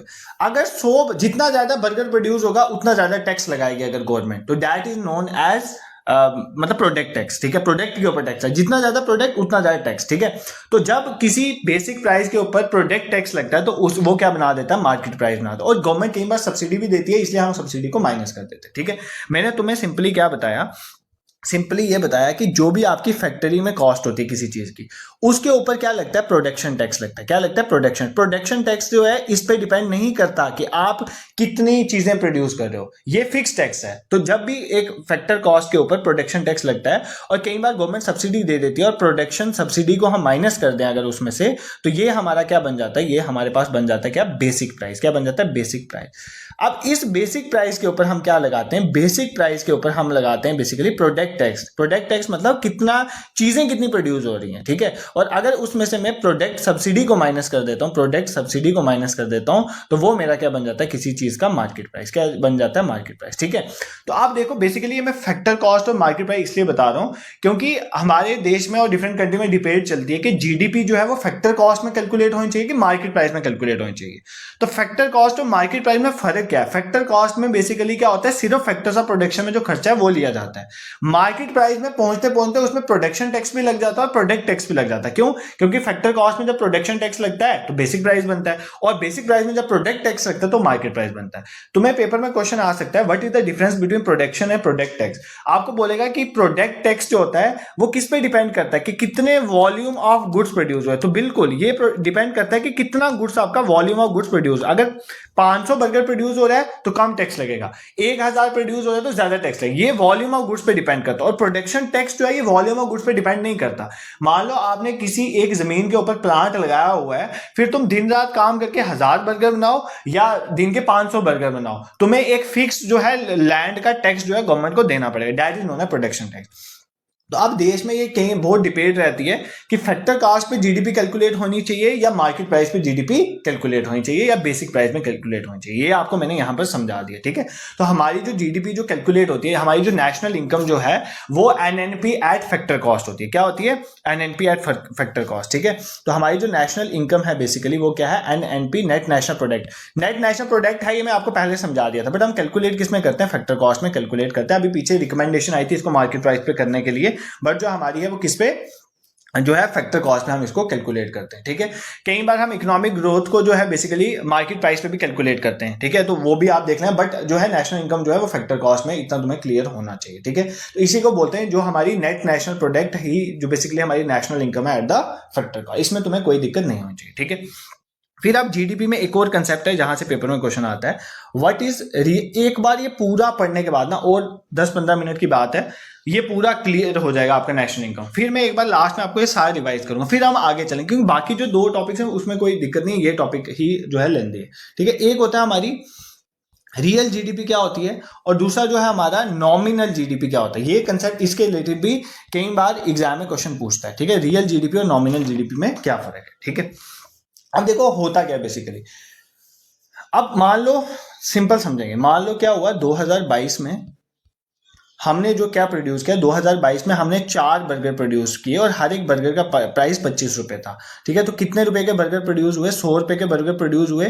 कितने बर्गर, क्वांटिटी कितनी है? 4। क्वांटिटी कितनी है? 4। और प्राइस कितना है इसका? 25। हर एक बर्गर का प्राइस कितना है? 25 रुपए, ठीक है। ये हमने कब की बात बता रहा हूं? 2022 में, ठीक है। अब मैं आ चलता हूं 2024 में। 2024 में मैंने क्या किया, बर्गर का प्राइस बढ़ गया, महंगाई हुई, बर्गर का प्राइस बढ़ गया, तो प्राइस हो गया 50 रुपए, ठीक है। प्राइस हो गया 50 रुपए। तो अब बर्गर कितने रुपए के प्रोड्यूस हुए? 100 रुपए। इसका मतलब इस केस में कितने बर्गर प्रोड्यूस हुए? सिर्फ 2 ही बर्गर प्रोड्यूस हुए, तो क्वांटिटी कितनी रहेगी? 2 रहेगी, ठीक है। क्वांटिटी कितनी रहेगी? 2 रहेगी, ठीक है। देखो रियल जीडीपी और नॉमिनल जीडीपी में क्या फर्क है। रियल जीडीपी में होता है कि हम जीडीपी जो है वो कैलकुलेट करते हैं, हम क्या करते हैं, एक प्राइस फिक्स कर लेते हैं। उस प्राइस, फिक्स प्राइस के बेसिस में हम देखते हैं कि हर साल कितनी चीजें प्रोड्यूस हो रही हैं। और नॉमिनल जीडीपी में हर साल के अकॉर्डिंग हम कोई प्राइस फिक्स नहीं करते, बेस ईयर नहीं मानते, हम देखते हैं कि जस्ट कितनी जो है वो रुपए के गुड्स एंड सर्विसेज प्रोड्यूस हो रहे हैं, उसको बोलते हैं नॉमिनल जीडीपी, ठीक है। देखो वापस बताता हूं, रियल जीडीपी में हम क्या करते हैं, रियल जीडीपी में हम क्या करते हैं, एक बेस ईयर मान लेते हैं। जैसे अभी हमने जो है वो बेस ईयर कौन सा माना हुआ है? 2011-12 का बेस ईयर माना हुआ हमने, ठीक है। तो 2011-12 में जितना प्राइस था चीजों का, उस हिसाब से हम देखते हैं कि इस साल कितनी प्रोडक्शन हुई है, दैट इज नोन है रियल जीडीपी। नॉमिनल जीडीपी में हम कोई बेस ईयर नहीं मानते, हम हर साल देखते हैं कि कितना रुपए के गुड्स एंड सर्विसेज प्रोड्यूस होते हैं, उसमें कोई बेस ईयर हम नहीं मानते। तो करंट प्राइस के हिसाब से, आज के प्राइस के हिसाब से हम देखते हैं कितने रुपए के गुड्स एंड सर्विसेज प्रोड्यूस होते हैं। अब इन दोनों में फर्क है। देखो नॉमिनल जीडीपी करंट प्राइस में कैलकुलेट हो रहा है, तो इससे क्लियर पिक्चर हमें नहीं मिलती, इससे हमें यह नहीं पता चलता कि कितनी क्या हमारी क्वांटिटी ऑफ गुड्स बढ़े भी हैं या कम हुए हैं। देखो इसको मैं आपको समझाता हूं। जैसे मान लो 2022 में जो है 2022 की भी जीडीपी 100 रुपया थी और 2024 की भी जीडीपी 100 रुपया थी, ठीक है। दोनों की जीडीपी सेम है, ठीक है। इसका मतलब अगर मैं नॉमिनल जीडीपी की बात करूंगा तो ये दोनों जीडीपी नॉमिनल जीडीपी में सेम है, दोनों में गुड्स एंड सर्विसेज का प्राइस जो है वो कितना है? 100 रुपया, ठीक है। बट इन दोनों चीजों में फर्क है। क्या फर्क है कि 2022 में मैं 4 चीजें प्रोड्यूस कर पा रहा था क्योंकि प्राइस सस्ता था। अब जो है मैं सिर्फ 2 ही प्रोड्यूस कर पा, इसका मतलब मेरी जो क्वांटिटी है वो कम हो गई है।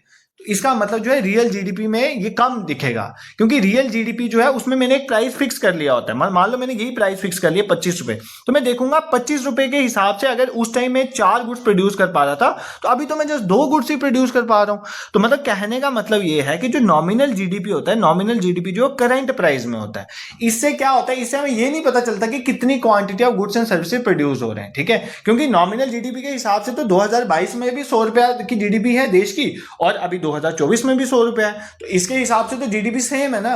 बट अगर मैं रियल जीडीपी के हिसाब से देखूंगा तो मैं समझ सकता हूं कि 2022 में तो 4 चीजें मैं प्रोड्यूस कर पा रहा था और 2024 में सिर्फ 2 चीजें प्रोड्यूस कर पा रहा हूं, ठीक है।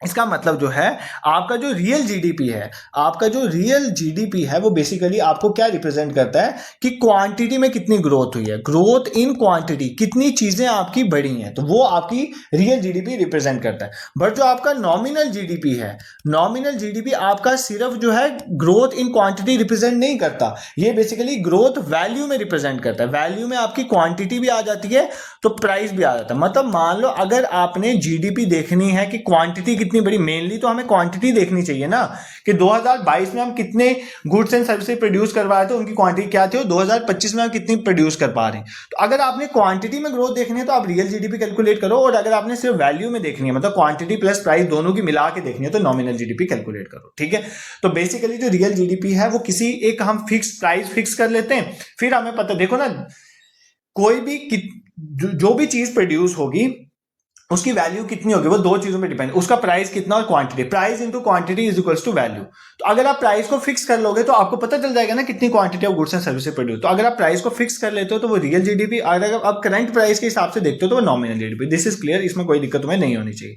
तो अब जो रियल जीडीपी है वो किस में होती है, कांस्टेंट प्राइस में होती है। तो हमने कौन सा बेसिकली ईयर का प्राइस को बेस ईयर माना हुआ है, तो हमने 2011-12 के प्राइस को हमने बेस ईयर माना हुआ है, उसके हिसाब से हम हर साल अपनी जीडीपी को कैलकुलेट करते रहते हैं। तो इसी को हम क्या बोलते हैं, इसी को हम बोलते हैं रियल जीडीपी। ठीक है, दिस इज क्लियर। देखो अभी मैं आपको नहीं बता रहा कि इंडिया की जीडीपी कितनी है, अभी आप मुझे कमेंट सेक्शन में बता सकते हो, क्यों, क्योंकि मैंने आपको पहले ही बताया कि मैं आपको एक करंट अफेयर का सेशन लूंगा, क्योंकि जीडीपी की वैल्यू फ्लक्चुएट करती रहती है। अभी आपके पेपर तक आते हुए वैल्यू चेंज हो जाएगी, बट जो लैब अटेंडेंट के बच्चे वो अभी जाके देखेंगे कि रियल जीडीपी की कितनी वैल्यू है। ठीक है, वो पेपर में जाने से पहले एक बार देख के जाएंगे। ठीक है, बाकी मैं आपको पेपर में आने से पहले करंट एक सेशन ले लूंगा जिसमें सारा करंट जो है इकोनॉमी के रिलेटेड हम कवर कर लेंगे, तुम्हें इधर कोई दिक्कत नहीं होनी चाहिए। ठीक है, ये इंपॉर्टेंट चीजें थी जो आपकी किसके बारे में थी, जो आपकी बेसिकली नेशनल इनकम के बारे में थी। बट आपको कुछ चीजें और भी देखनी है, जैसे पर कैपिटा इनकम क्या होती है। ठीक है, अब देखो यार, जीडीपी तो हो गया, देश में कितनी वैल्यूज की गुड्स एंड सर्विसेज प्रोड्यूस हो रही है, नेशनल इनकम भी तुमने समझ ली। बट क्या इससे तुम्हें पता चलेगा कौन गरीब है कौन अमीर है, ये सब चीजें नहीं पता। तो हम एक कंसेप्ट बेसिकली हमारा होता है पर कैपिटा इनकम, ये भी तुम्हें समझना है। पर कैपिटा इनकम मतलब हर एक इंडिविजुअल के पास कितनी इनकम है। तो वो कैसे निकलती है, आपने क्या करना है, देश की जो आपकी नेशन की इनकम है ना, नेशनल इनकम, आप अगर नेशनल इनकम को डिवाइड कर लो, national income is what, net national product, उसको अगर आप डिवाइड कर दो पॉपुलेशन ऑफ कंट्री के साथ कि कंट्री की पॉपुलेशन कितनी है, तो वो आपकी निकल जाएगी पर कैपिटा इनकम, मतलब हर एक इंडिविजुअल की कितनी इनकम है। ठीक है, जिसके बेसिस में आप कंट्रीज को डिवाइड करते थे, लो इनकम कंट्री है, मिडिल इनकम कंट्री है या हायर इनकम, जो हमने पिछले सेशन में कवर किया, उस सेशन को जाके देखो, आपको वैल्यू पता चले। तो एक आपको पता होना चाहिए पर कैपिटा इनकम क्या होती है। ठीक है, एक आपको एक मैंने आपको ये बता दिया। दूसरा आपको क्या क्लियर होना चाहिए, दूसरा आपको क्लियर होना चाहिए what is your personal income. देखो नेशनल इनकम तो मैंने आपको बता दी, नेशनल इनकम मैंने आपको समझा दिया, नेशनल इनकम क्या होती है। एक होती है आपकी पर्सनल इनकम, आपकी पर्सनल इनकम क्या है। ठीक है, पर्सनल इनकम ध्यान से सुनना।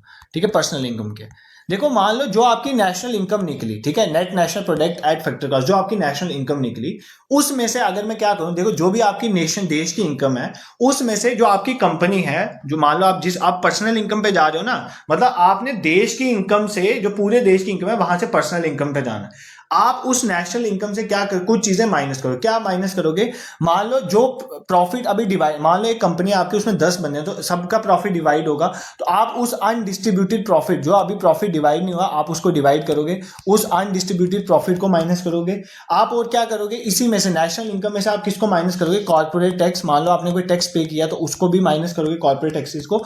और अगर मान लो आप कोई सोशल सिक्योरिटी, मान लो अपनी हेल्थ के लिए, एजुकेशन के लिए हम सोशल सिक्योरिटी के लिए कंट्रीब्यूशन करते हैं, इन सबको माइनस करोगे। ठीक है, तो आप नेशनल इनकम में से इन सबको माइनस करोगे। और मैंने आपको जब नेशनल इनकम पढ़ाई थी, मैंने आपको ये बोला था कि इसमें सिर्फ फैक्टर इनकम आती है, इसमें ट्रांसफर पेमेंट नहीं आती है। तो आप क्या करोगे, ट्रांसफर पेमेंट को ऐड कर दोगे। किसको ऐड कर दोगे, ट्रांसफर पेमेंट को ऐड कर दोगे। तो ये आपकी क्या बन जाएगी, ये आपकी पर्सनल इनकम बन जाएगी। ठीक है, मतलब क्या है, आपकी जो देश की इनकम है ना पूरी, उस देश की इनकम में से आपने 3 चीजें माइनस करनी। क्या, एक ऐसा प्रॉफिट जो अभी डिवाइड नहीं हुआ, मान लो एक कंपनी में 6 बंदे हैं, तो उसमें जो प्रॉफिट है उनको डिवाइड कर लो, तो ये आप नेशनल इनकम से माइनस कर दो। मान लो आपने कोई कॉर्पोरेट टैक्स है, कंपनी का टैक्स है जो पे नहीं करा, वो पे कर दो, या सोशल सिक्योरिटी कंट्रीब्यूशन जो आपको देनी थी आपने नहीं दी, वो भी माइनस कर दो। अगर आप नेशनल इनकम में से ये सारी चीजें माइनस कर दोगे, और नेशनल इनकम में डालना क्या है, ट्रांसफर पेमेंट को। मैंने आपको बोला था जब भी हम नेशनल इनकम निकालते हैं तो हम क्या बोलते हैं उसको, एनएनपी फैक्टर का। उसमें आप फैक्टर ऑफ प्रोडक्शन लेते हैं, जो हमारी इंडियन कंपनी बाहर पैसा कमा रही है, फैक्टर इनकम ऐड ऐड कर, उसमें ट्रांसफर पेमेंट नहीं होती। ट्रांसफर पेमेंट होती मान लो किसी कंट्री ने हमें पैसा दे दिया, तो वो हमारी नेशनल इनकम में तो नहीं आएगा, बट आपके घर में तो वो पैसा पहुंचे। मान लो आपके कोई रिश्तेदार जो है वो यूएई में काम कर रहे हैं, वो आपको पैसा भेजे, वो देश की नेशनल इनकम में तो नहीं आ रहा, बट वो आपके घर तो पैसा पहुंचा है ना, तो आपकी पर्सनल इनकम में तो आ रहा है, तो इसको नेशनल इनकम में ऐड करना होता है। तो उसको मैं ये फॉर्मूला इसलिए बता रहा हूं क्योंकि डायरेक्टली फॉर्मूला बेस्ड क्वेश्चन आता है। तो अगर ऐसी स्टेटमेंट आए पेपर में ऐसा पूछे, बाकी जब मैं आपको इसके बेसिस में एमसीक्यू प्रैक्टिस कराऊं तो मैं क्लियर हो जाएगा। जैसे आपको कोई पूछे कि जो हमारी पर्सनल इनकम होती है वो नेशनल इनकम में ट्रांसफर पेमेंट को ऐड करके मिलती है, सब्ट्रैक्ट करके मिलती है, तो ऐड करके मिलती है, क्योंकि नेशनल इनकम में ट्रांसफर पेमेंट नहीं आती। ट्रांसफर पेमेंट वो पैसा है जो फ्री का ट्रांसफर हो रहा है, मतलब जैसे कोई रेमिटेंस भेज रहा है या किसी कंट्री ने तुम्हारी हेल्प में पैसा भेज दिया, वो आपकी नेशनल इनकम में नहीं आ रहा, बट वो आपकी पर्सनल इनकम में आएगा। ठीक है, अब एक चीज ये होगी पर्सनल इनकम, एक होती है पर्सनल डिस्पोजेबल इनकम। क्या होती है? Personal disposable income. ठीक है, अब ये जो आपकी नेशनल इनकम में पैसा आया, पर्सनल इनकम जो आपकी बनी, क्या वो सारा पैसा आप यूज कर सकते हो? नहीं, पहले आपकी जो पर्सनल इनकम में है तो आपने आपको इनकम टैक्स तो देना है ना, तो पर्सनल इनकम में जो आपके डायरेक्ट टैक्सेस हैं, मान लो आपकी इनकम टैक्स है, तो वो आपको पे करना होता है। तो जब आप पर्सनल इनकम में से डायरेक्ट टैक्सेस को माइनस कर देते हो तो उसको आप क्या बोलते हो? Personal disposable income. ठीक है, इसको भी याद कर लेना। जैसे आपकी पर्सनल डिस्पोजेबल इनकम होती है ना, तो कई बार पेपर में पूछ लेता है नेशनल डिस्पोजेबल इनकम क्या होती है। ठीक है, ये मैं सारे रिवाइज करवाऊंगा, डोंट वरी, मुझे 1 मिनट बस पूरा पढ़ाने दो। एक चीज होती है नेशनल डिस्पोजेबल इनकम। ठीक है, नेशनल डिस्पोजेबल इनकम क्या होती है? ठीक है, देखो मैंने आपको बोला कि जब मैं आपको नेशनल इनकम पढ़ाया था, नेशनल इनकम क्या होता है? NPR factor cost, net national product या फैक्टर कॉस्ट, उसमें जो है वो ट्रांसफर पेमेंट नहीं आती है। बट नेशन डिस्पोजेबल मतलब जो आपके पास पैसा पड़ा आप उसको डिस्पोज यूज कर सकते हो। अब नेशनल डिस्पोजेबल इनकम में क्या होता है? ट्रांसफर पेमेंट भी आती है, क्योंकि आपके नेशनल के पास तो वो पैसा तो पड़ा हुआ है ना, बेशक आप उसको नेशनल इनकम में कैलकुलेट नहीं कर रहे, बट वो जो बाहर से रेमिटेंसी या किसी और फॉर्म में पैसा आया है वो लोगों के पास तो पड़ा, उसको डिस्पोज तो करेंगे ना लोग। तो नेशनल डिस्पोजेबल इनकम क्या होता है? आपकी नेशनल इनकम में आप ट्रांसफर पेमेंट को ऐड कर देते हो।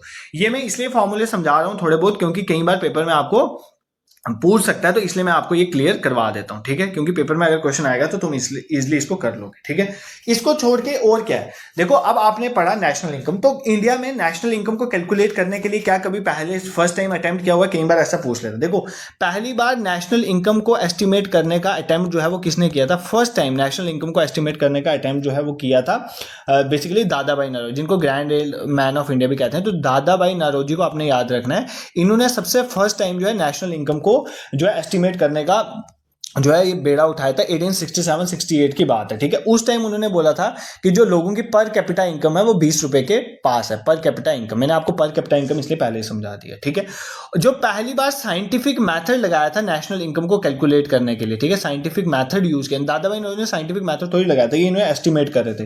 तो पहला साइंटिफिक मेथड जो लगा था नेशनल इनकम को कैलकुलेट करने का, वो बेसिकली हमारे पास वीके स्टैंड्स फॉर वजिंदर कस्तूरी। ठीक है, बेसिकली इनका नाम था रंगा वराद राजा। ठीक है, इनका नाम था, इन्होंने बेसिकली, ठीक है, राजा राव, ठीक है, वीकेआर राव भी जिन्हें कहते हैं, तो उन्होंने बेसिकली 1931-32 के टाइम पे पहली बार नेशनल इनकम को एस्टिमेट करने की कोशिश की थी। ठीक है, बट इनके सेटिस्फैक्टरी रिजल्ट इतने नहीं आए थे, बट इन्होंने साइंटिफिक मेथड पहली बार लगाया था।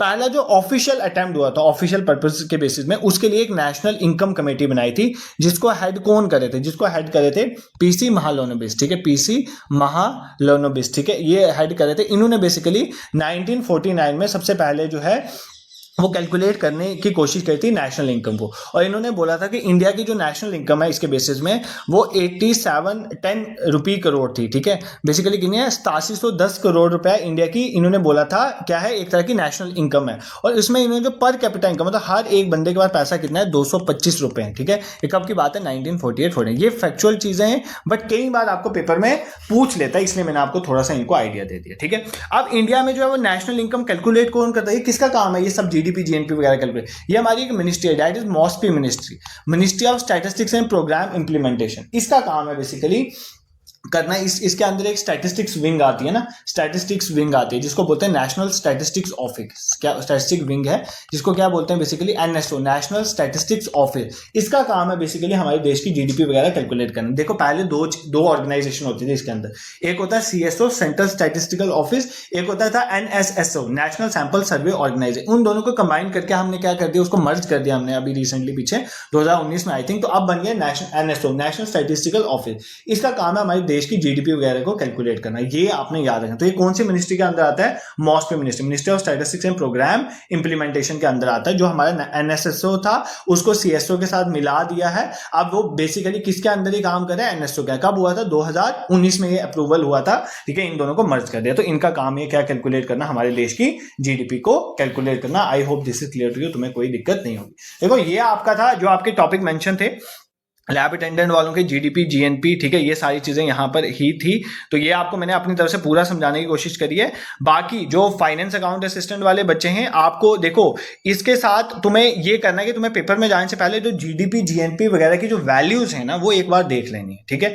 कितनी वैल्यू, नेशनल इनकम कितनी है इंडिया की इस टाइम पे, जीडीपी कितनी है इंडिया की इस टाइम पे, ये आपको ये चीजें तुम्हें पेपर में जाने से पहले क्लियर होनी चाहिए। बट एक बार मैं तुम्हें ये सारा वापस रिवाइज करवा देता हूं ताकि पेपर में जाने से पहले तुम्हें थोड़ा अपने दिमाग में कंसेप्चुअल क्लैरिटी रहे, ठीक है। सबसे पहले हमने मेजरमेंट ऑफ नेशनल इनकम में, देखो अभी मैं आपको एक डायग्राम के थ्रू समझा दूंगा सारे, ताकि तुम्हें भूले ना, फॉर्मूलाज मेनली यहाँ पे भूलने की चीजें, ठीक है। सबसे पहले यहाँ से स्टार्ट करते हैं यार।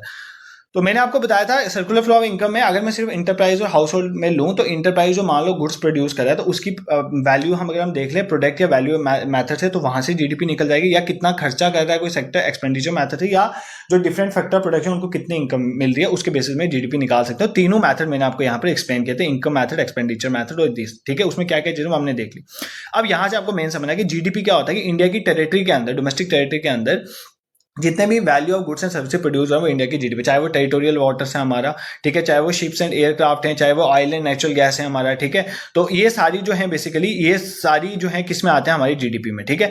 बट जीडीपी से अगर हम डिप्रिसिएशन को माइनस करें तो वो नेट डोमेस्टिक प्रोडक्ट बन जाए। बट जीडीपी में there is the fault, GDP में ये फॉल्ट है कि जीडीपी में जो मान लो बाहर की कंपनीज इंडिया में काम कर रही है, वो पैसा तो इंडिया से बाहर जाए, वो इंडिया के नेशनल का पैसा थोड़ी, तो जीडीपी इंडिया के नेशनल का पैसा नहीं बताता। इसलिए हमने एक जीएनपी का कंसेप्ट लाया, ग्रॉस नेशनल प्रोडक्ट। वो ये बताएगा कि इंडियन नेशनल्स कितना पैसा कमा रहे हैं। अगर पेपर में पूछे इंडियन नेशनल कितना पैसा कमा रहे, तो वो जीएनपी होता है, ना कि जीडीपी, ठीक है। वो कैसे हम कैलकुलेट करेंगे, वो हम क्या करेंगे, जीडीपी में फैक्टर इनकम फ्रॉम अब्रॉड ले लेंगे, net factor income from abroad. Factor income ले रहे हैं, यहाँ पर रेमिटेंस और ट्रांसफर पेमेंट नहीं होता, ये याद कर लेना, ठीक है। तो फैक्टर इनकम में बेसिकली क्या आता है, जो इंडियन नेशनल बाहर से पैसा कमा रहे हैं वो ऐड करेंगे जीडीपी में, और जो बाहर के देश जो है, बाहर की कंपनी इंडिया से पैसा कमा रहे हैं उसको माइनस कर दो, हमारी जीएनपी बन जाएगी। इसी जीएनपी में से मैं डेप्रिसिएशन को माइनस कर दो, एनएनपी, यही एनएनपी आपकी नेशनल इनकम होती है, ठीक है। फिर मैंने आपको बताया कि जो फैक्ट्री में कॉस्ट ऑफ प्रोडक्शन लगते हैं उसको बोलते हैं फैक्टर कॉस्ट या फैक्टर प्राइस, ठीक है। अगर उसमें प्रोडक्शन टैक्स को ऐड, प्रोडक्शन टैक्स वो टैक्स जो value of volume of production पे डिपेंड नहीं करता, मतलब कितने गुड्स प्रोड्यूस हो रहे हैं उस पर डिपेंड नहीं करता। मान लो एक लैंड है, अगर गवर्नमेंट उस पर टैक्स ले रही है, तो लैंड की वजह से जो कंपनी जितना मर्जी प्रोड्यूस करे, गवर्नमेंट को क्या लेना देना है, ठीक है। तो उसको बोलते हैं प्रोडक्शन। अगर हम फैक्टर कॉस्ट में प्रोडक्शन टैक्स ऐड करते हैं, प्रोडक्शन सब्सिडी को माइनस करता हूं, वो बेसिक प्राइस बनता है। और बेसिक प्राइस में अगर मैं प्रोडक्ट टैक्स लगाए, product tax basically volume of goods पे डिपेंड करता है, माइनस प्रोडक्ट सब्सिडी करें तो वो मार्केट प्राइस बनता है, ठीक है। ये मैंने आपको समझाया। फिर मैंने आपको बताया नेशनल इनकम जो एनएनपी फैक्टर कॉस्ट है। फिर मैंने रियल जीडीपी और नॉमिनल जीडीपी का कंसेप्ट बताया। रियल जीडीपी होता है अगर हम एक बेस ईयर मान लें, जैसे हमने 2011-12 हमने माना हुआ, अगर उसके बेसिस में हम अपनी इनकम कैलकुलेट कर रहे हैं, ठीक है।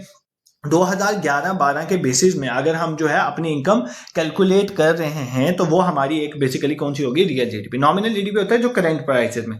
तो अगर हम नॉमिनल जीडीपी कर रहे हैं तो हम बेसिकली वैल्यू को कंसीडर करें, वैल्यू मतलब प्राइस और क्वांटिटी को मिला के। बट अगर हमें सिर्फ देखनी है कि कितनी quantity of goods and services जो है इंडिया प्रोड्यूस कर पा रहा है, कितना बढ़ा पा रहा है, तो उसके लिए हम क्या करेंगे, रियल जीडीपी कैलकुलेट करेंगे, ना कि नॉमिनल जीडीपी।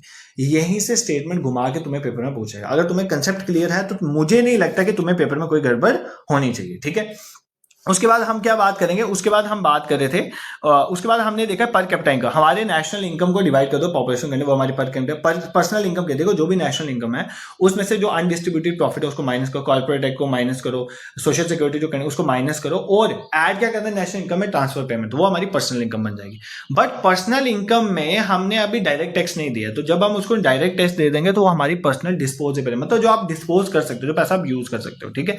फिर नेशनल डिस्पोजेबल इनकम क्या होती है, नेशनल इनकम में ट्रांसफर पेमेंट डाल दो, वो आपकी नेशनल डिस्पोजेबल इनकम बन जाए। फिर हमारी जो नेशनल इनकम को एस्टिमेट करने में सबसे पहला अटेम्प्ट दादाभाई नौरोजी ने 1867-68 में किया था। उन्हें पर कैपिटा इनकम ₹20 तक कैलकुलेट। साइंटिफिक मेथड जो है पहली बार VKR राव ने किया था 1930 में, third bar not very successful. फिर नेशनल इनकम कमेटी बनी थी जिसको हेड किया था PC महालनोबिस ने 1949 में। उन्होंने बोलता हमारी जो नेशनल इनकम है 8710 करोड़ है, ठीक है, और हमारी पर कैपिटा इनकम जो है 225 थी उस टाइम, ठीक है, और मॉस्पी मिनिस्ट्री जो है वही देखती है ये सारा काम, ठीक है। एक लास्ट डायग्राम बनाऊंगा जिसके थ्रू तुम्हें सारे फॉर्मूले में रिवाइज करवा दूंगा, ठीक है, बस दिस इज क्लियर। तो बस ये डायग्राम आपको दिमाग से समझनी है, ठीक है, यही डायग्राम तुम्हें पेपर में याद रखना। देखो ये सबसे पहले हमने कैलकुलेट किया था GDP, क्या है, ग्रॉस डोमेस्टिक प्रोडक्ट, ठीक है। अब अगर मैं इस GDP में क्या ऐड कर रहा था, net factor income from abroad, अगर मैं इसको ऐड कर दूं किसको, GDP में net factor income from abroad, तो ये मेरा क्या बन जाता है, ये मेरा बन जाता है GNP, क्या, ग्रॉस नेशनल प्रोडक्ट, ठीक है, दिस इज क्लियर। अगर मैं इसमें क्या करूं, GNP में से डेप्रिसिएशन को माइनस कर दूं, देखो जब आप डेप्रिसिएशन क्या करते हो, माइनस करते हो, डेप्रिसिएशन को माइनस कर दूं अगर, तो मेरा क्या बन जाता था, NNP, नेट नेशनल प्रोडक्ट, ठीक है, नेट नेशनल प्रोडक्ट, जिसको आप नेशनल इनकम भी कहते हैं, ठीक है। अब ये आपका NNP है, ठीक है। उसके बाद आपका अगर आप GDP में से, अगर आप GDP में से डेप्रिसिएशन को माइनस कर देते हो, किस में से, GDP में से अगर आप डेप्रिसिएशन को माइनस कर देते हो, किस में से, GDP में से, तो वो आपका क्या बन जाता है, वो आपका बन जाता है NDP, नेट डोमेस्टिक प्रोडक्ट, ठीक है, नेट डोमेस्टिक प्रोडक्ट, ठीक है। ये मैंने आपको जस्ट समझाने के लिए बोला कि अगर GDP में आप net income from abroad add करोगे तो आपका GNP बनेगा। GNP में अगर आप डेप्रिसिएशन को माइनस करेंगे तो NNP, नेट नेशनल प्रोडक्ट में, जिसको आप नेशनल इनकम भी कहते हो। तो उसी में बेसिकली अगर आप GDP में से डेप्रिसिएशन को माइनस कर देते हो, वो आपका क्या बन जाता है, NDP बन जाता है, ठीक है। ये आपको क्लियर होना चाहिए। तो मैं एक बार वापस फॉर्मूले, सारे फॉर्मूले लिख रहा हूं, तुम्हें क्लियर होता है। देखो GDP में से माइनस कर दो डेप्रिसिएशन, ठीक है, डेप्रिसिएशन लिखा तो वो आपका क्या बन जाएगा, नेट डोमेस्टिक प्रोडक्ट, ठीक है। अगर आप GDP में net factor income from abroad add कर देते हो तो वो आपका क्या बन जाएगा, GNP, ग्रॉस नेशनल प्रोडक्ट। अगर आप GNP में से डेप्रिसिएशन को माइनस कर देते हो तो वो आपका क्या बन जाएगा, NNP, नेट नेशनल प्रोडक्ट। यही आपकी क्या, NNP ही आपकी नेशनल इनकम होती है, ठीक है, ये आपको याद रखना, ठीक है। मतलब आपके हर एक नेशनल जो है वो कितनी इनकम कमा रहे हैं, दैट इज आपका वो क्या बन जाता है, आपकी नेशनल इनकम है। एक ये पढ़ाया। फिर मैंने आपको बोला अगर आपको पेपर में बोले GDP eight factor cost, GDP आपकी फैक्टर कॉस्ट है, उसमें आपने क्या करना है, बेसिकली जो आपके टैक्सेस हैं, प्रोडक्शन टैक्सेस, जिनको इनडायरेक्ट टैक्सेस भी कहते हैं, ठीक है, इनडायरेक्ट टैक्सेस जो है, प्रोडक्शन टैक्सेस जो है, अगर आप उसमें ऐड करो, प्रोडक्शन टैक्स को ऐड करो और माइनस कर दो आपका बेसिकली प्रोडक्शन सब्सिडी को, किसको, प्रोडक्शन सब्सिडी को, तो ये आपकी क्या बन जाती है, ये आपकी बन जाएगी बेसिकली GDP एट, ये क्या बन जाएगा, GDP एट बेसिक प्राइस, किसमें, बेसिक प्राइस में। और अगर आपका GDP एट बेसिक प्राइस दिया हुआ है, किस पे दिया हुआ है, बेसिक प्राइस में, तो अगर आप इसमें प्रोडक्ट टैक्स ऐड कर देते हो, क्या ऐड कर देते हो, प्रोडक्ट टैक्स, ठीक है, और इसमें से माइनस कर देते हो प्रोडक्ट सब्सिडी, क्या माइनस कर देते हो, प्रोडक्ट सब्सिडी, तो ये आपका क्या बन जाएगा, ये आपका बन जाएगा GDP एट मार्केट प्राइस, ठीक है। अगर मैं सिंपल तरीके से बताऊं ना, सिंपल तरीके से अगर तुम्हें याद रखना हो, तो अगर मान लो कोई भी आपकी अगर फैक्टर कॉस्ट है, कोई भी अगर आपकी फैक्टर कॉस्ट है, ठीक है, अगर आपकी कोई फैक्टर कॉस्ट है, उसमें अगर आप इनडायरेक्ट टैक्सेस को ऐड करो, ठीक है, इनडायरेक्ट टैक्सेस में प्रोडक्शन और प्रोडक्ट टैक्सेस दोनों आ जाते हैं, और माइनस कर दो इनडायरेक्ट सब्सिडी को, किसको माइनस कर दो, इनडायरेक्ट सब्सिडी को, ठीक है, सब्सिडी माइनस करोगे क्योंकि सब्सिडी से रेट कम होता है ना। देखो फैक्टर कॉस्ट मतलब क्या है, जो फैक्ट्री में उसकी प्रोडक्शन कॉस्ट है उसमें टैक्स लगता है तो उसका रेट बढ़ जाता है, और उसमें अगर सब्सिडी मिलेगी, मान लो 100 रुपए का सिलेंडर था, मान लो 1000 रुपए का सिलेंडर है, और गवर्नमेंट अगर उसमें टैक्स लगाए तो वो कितने, 10 रुपए टैक्स लगाए तो 1010 का हो जाएगा। गवर्नमेंट बोले मैं 5 रुपए सब्सिडी देता हूँ तो वो कितने का हो जाए, 1005 का। तो जो भी आपकी फैक्टर कॉस्ट है उसमें इनडायरेक्ट टैक्सेस को ऐड करो, इनडायरेक्ट सब्सिडी को माइनस करो, तो वो आपका क्या बन जाता है, मार्केट प्राइस, ठीक है। अगर पेपर में बोले GDP एट फैक्टर कॉस्ट आपकी ये है, इनडायरेक्ट टैक्स इतने, इनडायरेक्ट सब्सिडी इतनी है, तो GDP एट मार्केट प्राइस निकालो, तो आप निकाल सकते हो इस फॉर्मूला से, ठीक है। ये फॉर्मूलाज आपको इसलिए मैं सारे फॉर्मूलाज बता रहा हूँ क्योंकि पेपर में इन फॉर्मूलाज को यूज करके कई बार क्वेश्चन जो है बने। फिर मैंने आपको क्या पढ़ाया, मैंने आपको बताया अगर आपको नेशनल इनकम निकालनी है, ठीक है, आपकी जो नेशनल इनकम है, ठीक है, उसमें से अगर आपको नेशनल डिस्पोजेबल इनकम निकालनी है, जो आप डिस्पोज कर सकते हो, नेशनल डिस्पोजेबल इनकम निकालनी है, तो वो कैसे निकलेगी, ठीक है। नेशनल डिस्पोजेबल इनकम निकलती है, जो भी आपकी नेशनल इनकम है उसमें आपने क्या करना है, ट्रांसफर पेमेंट को ऐड कर देना। ट्रांसफर पेमेंट वो पैसा होता है जो फैक्टर ऑफ इनकम को छोड़ के होता है, मान लो कोई रेमिटेंसी या कोई कंट्री पैसा दे रही है, वो आपकी नेशनल डिस्पोजेबल है। इसी तरह पर्सनल डिस्पोजेबल इनकम क्या आएगी, जो आपकी पर्सनल डिस्पोजेबल इनकम क्या आएगी, जो आपकी पर्सनल इनकम है, ठीक है, जो आपकी पर्सनल इनकम है उसमें से अगर मैं डायरेक्ट टैक्स को, मान लो आपने इनकम टैक्स देना था, वो डायरेक्ट टैक्स को माइनस कर देता हूं तो आपकी पर्सनल डिस्पोजेबल इनकम आई। Direct tax, indirect tax, taxes क्या होता है, अभी मैंने आपको फिस्कल पॉलिसी पढ़ानी है, उसमें जो है गवर्नमेंट टैक्सेस हम कवर करेंगे, वहां पर क्लियर हो जाएगा, ठीक है। This is it for this measurement.